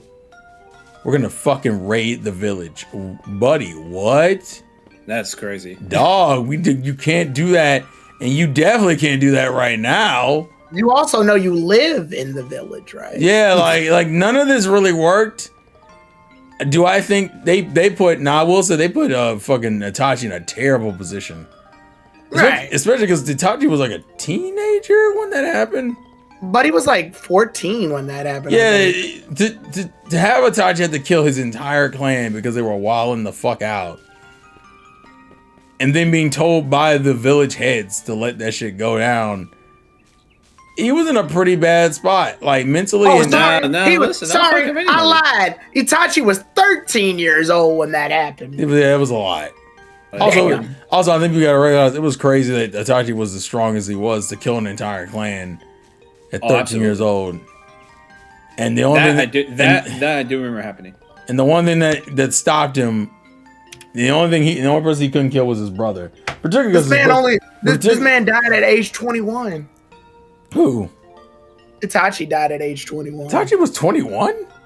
Yeah, he was 21 when he died. 7 years passed when he killed the Uchiha clan.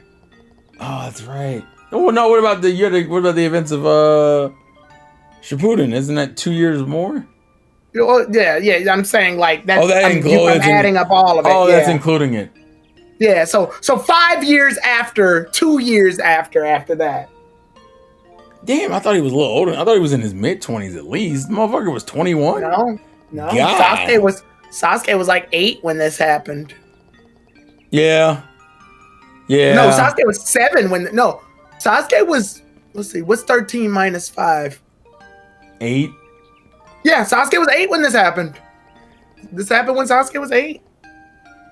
Yeah, the whole thing with. Yeah.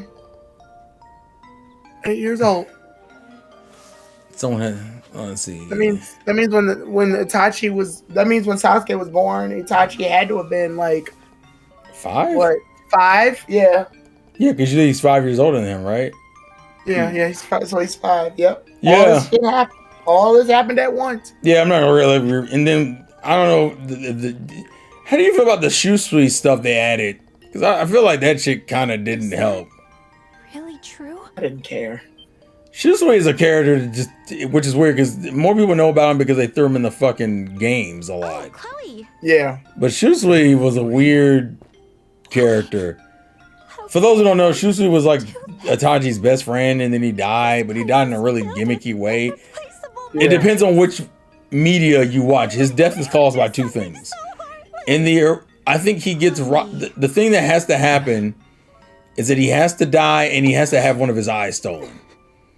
So the game went the route of Danzo stealing his eye, and then him being like, "Oh, I'm too weak," and then just dying. Sorry. We understand. In the game, no, in the anime, I think he just falls off a fucking cliff. This is outrageous. Which right? also doesn't make sense. Yeah, like Shusui's thing is not like I don't think it's straight canonical in the traditional sense. I think it was like in a novel or something, so they kind of had to like make the shit up later, and that's why there's different variations of his canon. The Itachi lore gets kind of stupid after a certain That sounds point. like a fucking. That sounds like a mess. Oh, it was a fucking mess. But yeah, Itachi's whole thing, essentially Sasuke misinterpreted what Itachi's intentions were. And by the time he realized it, it was too late. And then he just essentially said, fuck the leaf. And said, I'm gonna kill all the people involved. Which realistically was just Danzo and some elders. Because the third Hokage was already dead. The fourth Hokage was dead. And Tsunade was a kid. Well, she wasn't a kid, but Tsunade wasn't a part of the village when all that shit happened. So, yeah. Children and the matron must have been terrified. That fire was massive. Yeah, the whole thing was just fucking... Don't worry. I know everyone will cheer right Itachi's thing was a whole fucking mess. I'm so glad you two are here. But if nothing else, you know, fucking Pain Arc was great. The way the Pain Arc starts is great. Just the stuff with Jiraiya was ridiculous. I'm not looking forward to that. They're gonna kill my boy, man. I don't know if Tara remembers the Storm games, how they changed some of the plot lines for that stuff because they hadn't made it to that part in the anime yet. Yeah, they had to. Yeah, Jiraiya's is probably one of my favorite ones. It's a what if story, kind of. It still starts the same way, but I think they hadn't gotten to the point where his death was confirmed. So in the games, he does like that point where he's about to die, and then he gets inspired by like Naruto. He does like 2 giant Rasengans in the game. Yeah. And it's probably one of the coolest sequences. He still ends up in the water and ends up like drowning, but he doesn't. It's not like he gets dog walked like he does in the anime. Which, to be fair, the way he gets dog walked in the anime is because of what happens in the manga. But that doesn't mean we have to fucking like it. Long story short. Well, that's the problem with Naruto's Storm games. The Storm games have a bad habit of making the characters look dangerously better than they actually are in their source material. You know, one sequence I still almost prefer in the manga, in the game, than I do the anime? What? When Naruto fights Toby at the end of, I think it's Storm 3. Oh yeah, and he punches him in the face rather than the yeah, way it's like, but they even do the thing, they tie it back in with his dad. Remember, he tries to guard with his, I don't know if it's a fan or what the fuck it is, but he tries to guard with his weapon, and just like his dad hits him from above in the past, but he blocks it because he's like, oh, I learned my lesson, and he's like, well, I'm not my father, and he sends like 100 fucking clones throwing Rasengans at his ass, but he depletes all of his chakra, and so Toby grabs him by the fucking neck and said, shit's over. He's like, you're out of chakra. It's fucking over. He said, who gives a fuck if I'm out of chakra? And he was out of chakra. And he tries to punch. He tries to punch him. He blocks it, and then it's revealed that this motherfucker had a paper kunai bomb in his fucking hand. It blows up, which gives him enough space, and then it does this really hard shot where Naruto's in the middle of cocking back his punch with the fucking flame lights of the explosion behind him. Now the dub is off, but he says something along the lines of like, my fists. No, it's like, what was it? It's like, my fists have a lot of names and a lot of thoughts backing them up. And then he cocks back and he's like, this is gonna hurt. And then he hits that man dead in the fucking mask. And he's like, ah, like it hurts. And then it does the shot from behind where all the people in his life are like, Naruto, Naruto, Naruto, Naruto, Naruto, Naruto, Naruto. And then I think it ends with his mom and his dad going, win, or like go. And he pushes it, and you see like this blue light surround his arm, and he punches this man into the ground. And I remember screaming at my TV like, let's fucking go. That's still one of the hardest sequences in the fucking games. And the problem is, it's better than what actually happened. Yeah, and I forget how. I think he hits him like. So in the anime, Toby has this goofy ass. They gave him one of the most broken fucking abilities. That was close. He can phase through shit at will. So the gimmick with his character is you have to figure out the time interview. I'll be real with you. Around Pain is when we started getting characters who could just do shit that made no fucking sense. Pain got fucking Star Wars Force push and pull powers.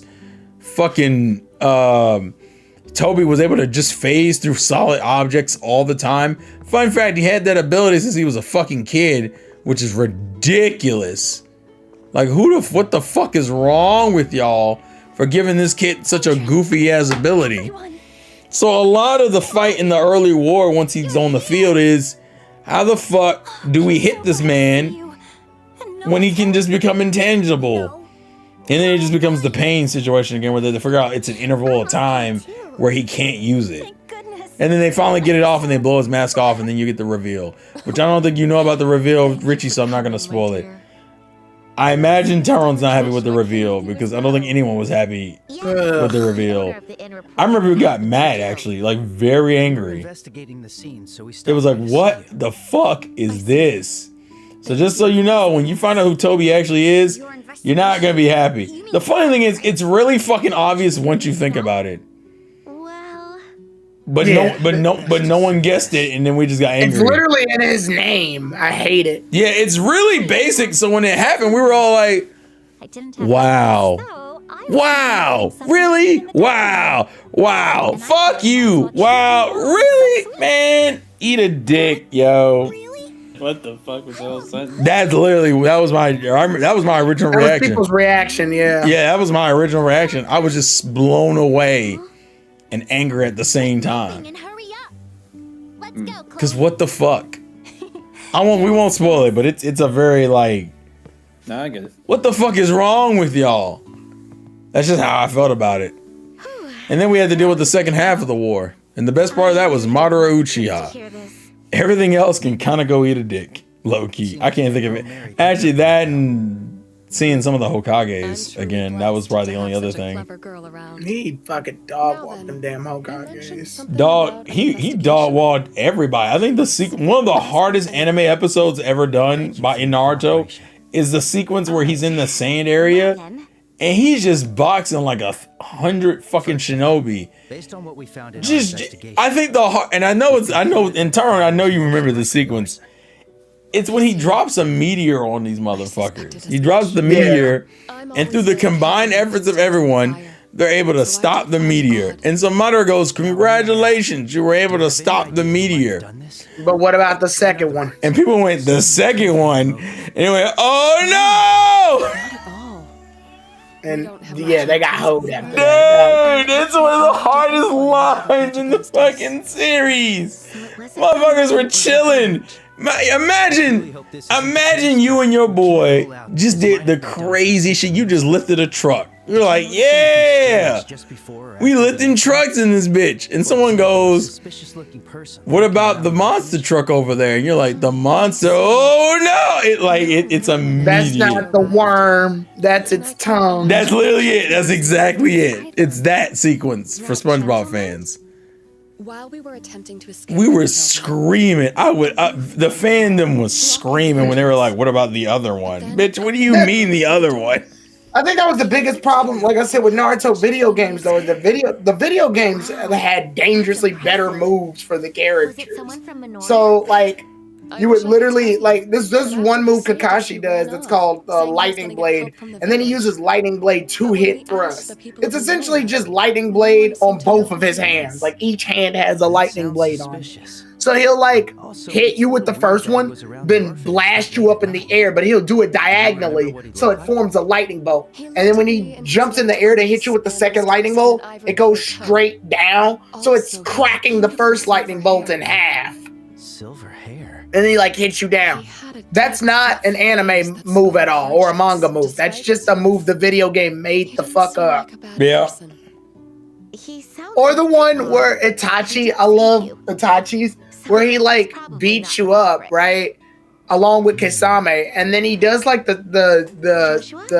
Mangekyo Sharingan, and it flips you upside down while you're looking straight at him, and then he'll, like, stab you, and then the next moment you're crucified on the fucking cross, and you'll see that there's some fire, black fire, and then it blows up and makes this huge flame while he just turns his back on you while the crows are flying around. Shit was hard as fuck. That's not in the manga or anime. That's just a move the game fucking made up. And for the characters who only show up in like flashbacks or later on for like a minute, they had to make up entire movesets for. Yeah. And it just you just like, damn, you could have just fucking. Ten got a glow up in video games. She fucking knows this move where she'll hit you with a bunch of weapons, and then right afterwards she'll hit you with like 3 giant like the spike balls. Yeah, the spike balls. But the spike balls have fucking paper bombs on them, so they fucking blow up right afterwards. Over as soon as I could. Like that's just my favorite one is the team attack for Shikamaru, Ino, and Choji. Choji, the Ino Shikacho move. The fucking so they do this thing where I believe, if I'm remembering it correct, I always forget the Ino part of it. But I know it's they made Choji supersized, and then Shikamaru uses his shadows, and I think it's called like giant spinning yo-yo, and he fucking like uses the shadow to sling Choji forward like a yo-yo. I think Ino's ability is just to stop the enemy from moving, if I remember correctly. Yeah, because she uses her mind transfer jutsu. Yeah, she just stops him from moving, and then Shikamaru and Choji are just using he's just using him as a fucking yo-yo and goes swing and fucking pulls him back and smacks the enemy with him like numerous times. I'm like, that shit's hard as hell. It's so fucking good. And they never do it in the end in the show. Yeah, and then Neji, all they did really was up the ante. So Neji normally does like the 8 trigrams, 2 palms, 4 palms, 8 palms, 16 palms, 32 palms, and then they did 8 trigrams, 64 palms. And then in the video games, they just make them do a 128 palms. Yeah, I remember that. There is no 128 palms. They just made that up, but it looks really good. No, I thought he does it against the spider dude. No, he just does 64. Remember? No, okay, so there's tiers to that fight. In the beginning, he does the 64 on his body, and then they find out he can secrete that shit from his skin. So so he can't block his points with that. And then he drops all those spiders on him, and he has to do like 100. He has to do 64 palms, but the webs are getting all over his body and slowing him down, so he stops. And he ends up doing. I thought he ends up doing 128 because he goes faster during it. Has been confirmed yet. I thought the game added 256. No. Yeah, you're right. Yeah, it was 128. The other one was 256. 256. Sorry. Go ahead. Yeah, and then like 8 gate assault is the other move that they gave him. If you get that correctly. What the fuck is that one? It's not. It literally just it's his final. He'll hit you with it, and the opponent like twirls in the background.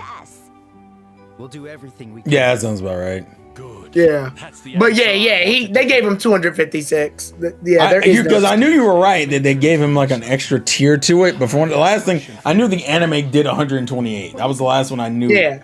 And then Rock Lee, he got, like, when he enters the 3rd gate and the 4th gate and shit, they just went in and said, fuck it, make him go to the 6th gate of joy.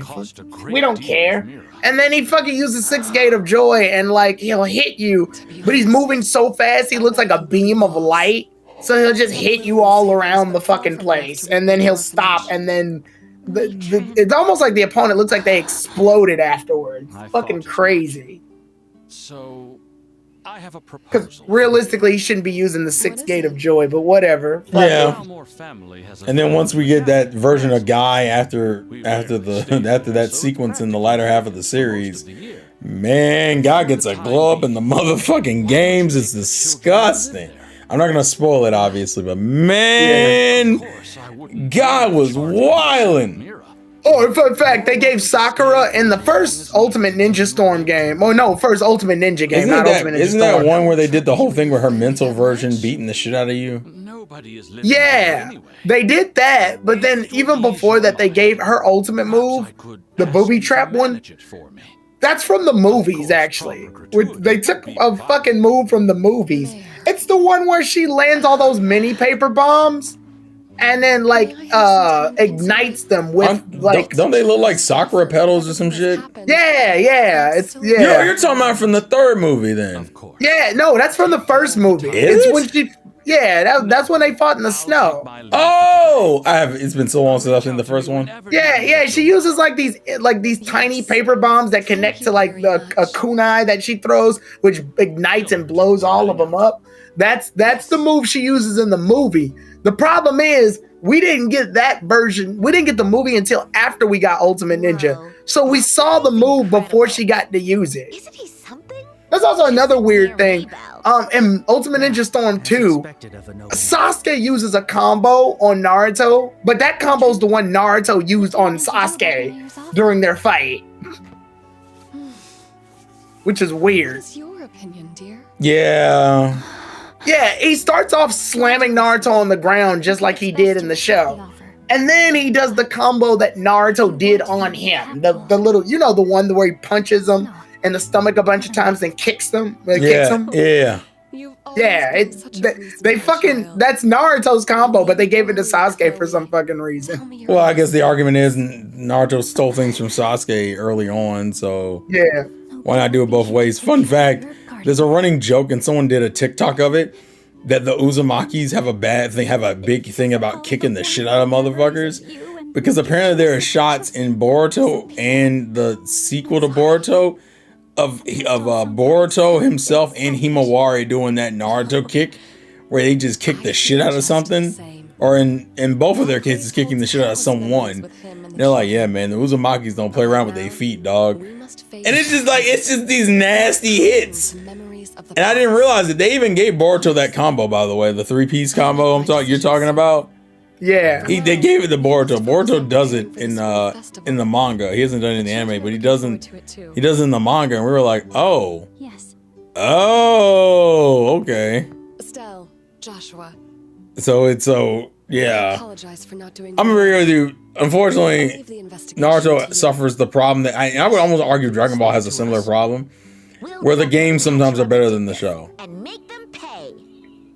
Naruto. Well, that's because they weren't afraid to make shit up for the characters for the sake of making them better. But then later they got this weird fixation with trying to make the moves as accurate as possible. Which hooray for accuracy, but it was bad for like making Creativity. the characters look better. Because Naruto's move in Ultimate Ninja Storm, he knows, at least I think it was Ultimate Ninja Storm 1 or 2. He knows this one where he'll try to hit you with the Rasengan, and when he hits you, he holds you down. And then when he holds you down, he does the multi-shadow clone jutsu. So there's like 100 Narutos falling from the sky, and all of them are using Rasengan too. So it's just a rain of Rasengans coming in at once, and then he finishes you off with his Rasengan, the original one. And so it turns into this giant fucking ball that just makes this huge crater at the end of it. But he's never did that in the anime, so it's like, so they had to later on during Ultimate Ninja Storm, 3 or 4, they held back and just had him not do shit like that anymore. Well, that's also because the supers got crazier. Essentially, they turned the Dragon Ball supers where they started blowing up the fucking planet and shit. Yeah. Because originally Naruto supers were pretty grounded. They would do damage to the character you were hitting and maybe a little bit of the surrounding area. That was it. By the time we got to Storm 4, where we were in the war, bruh, every fucking super from a main character was doing ridiculous damage. Especially when you start giving characters like Kakashi Susanoo, dog. Shit just kept blowing up. They kept showing explosions on Earth like it was normal. I'm like, oh my god. Ultimate Ninja had these weak ass characters look strong due to how exaggerated it was. Oh, agreed. Yeah, but I loved that. Yeah, that was kind of the part of it. That was kind of it made the characters look cooler. the problem is that Naruto actually makes you care about its side characters and then gets you angry that they do nothing with them. So the games kind of did a little bit of fan service to those fans by making those characters moves, and the ultimates look pretty cool and ridiculous in the games. But unfortunately, people went, well, that's not how the games are actually. That's not how they are in the anime and manga. And we were like, shut the fuck up. You already have your overpowered Sasuke and Naruto. Leave me alone. I'm gonna say the arson culprit. So, to quickly explain the game, because we haven't really been talking about it, and we've also been in cutscenes for a hot minute. Right. They burned down the orphanage. The mayor gave an offer, but Joshua and Estelle are gonna try to find the person who actually burned down the orphanage. And also, this last part currently is that Clem, the guy who stole Estelle's bracer badge earlier, is gone missing. And the point where they're right now living out of the fucking hotel because the orphanage is burned down. So now It's a race to see if they can catch up to Clem before he does something stupid. So that's where we are in the plot. This is also a good stopping point because I think we're about 3 hours in at this point. I started a little bit late, but I think I'm still around 3 hours now, I believe. Hold on. Also, I increased my BP. Clem. Looks like he's not in the village anymore. It shouldn't be that fast. All right, so now we're gonna save, and then the next stream I do will be covering more of this later. Yeah, we did. Yeah, it's about 3 hours. So, sorry for in the chat that we went on essentially a big ass Naruto tangent, but you know. I think it just started off as an anime. Content is content. Actually, yeah, exactly what he said. Content is content. Are you not entertained? My next stream will be Tuesday, I believe, because even though I'm off on Monday, I don't necessarily stream on Monday anyway, but I will be off on Monday because of MLK. Wednesday is gonna be weird. So this next Friday is when we start Fire Emblem Echo Shadow of Valentia properly, so that'll be with Chornik. So as a result, I can't do a Big Back Friday on a Friday because we'll be doing stuff with Chornik on that day. So more than likely that day, Wednesday might either be the replacement day for that, or it'll just be like me talking to the chat kind of stream. Nice. And then Saturday will be this game again. So I think that's the general schedule for next week. Nothing too crazy. Thank you guys for all the support and love from yesterday in the stream. I saw some of the comments I got in the Discord from you guys about it, so I'm glad you guys enjoyed it. Just to give you a heads up, Sorosan did donate to do another one, but I need to figure out what the thing I'm going to cook is going to be. So that probably won't happen for a few weeks. So don't ask me about it now. It'll probably come up later. With that being said, I think Tyrone, you're still on your break, but are you and TSS doing Legend Dragoon tomorrow? That's the idea. And then are you done with Genshin, or is Genshin still a thing? No, we still got the Sumeru arc. We're at the end of it though. Okay. So stream from Tyrone Monday and Sunday, or Sunday, Monday. Yep. Rich, are you doing anything that we need to talk about or no? No. Okay. So with that being said, thank you all for watching. Thank you guys for the support. This has been your boy, the Insane. Get Game Freak. Life is indeed a game. Play to win. And I will catch you guys Tuesday. Peace. Oh, say bye, everybody. Slumber. Bye. I don't know if slumber's the. You know what? Never mind. Whatever. I don't think slumber's the noise you should have picked, but it's okay, Richie. Some people are going to sleep after the stream. That is true.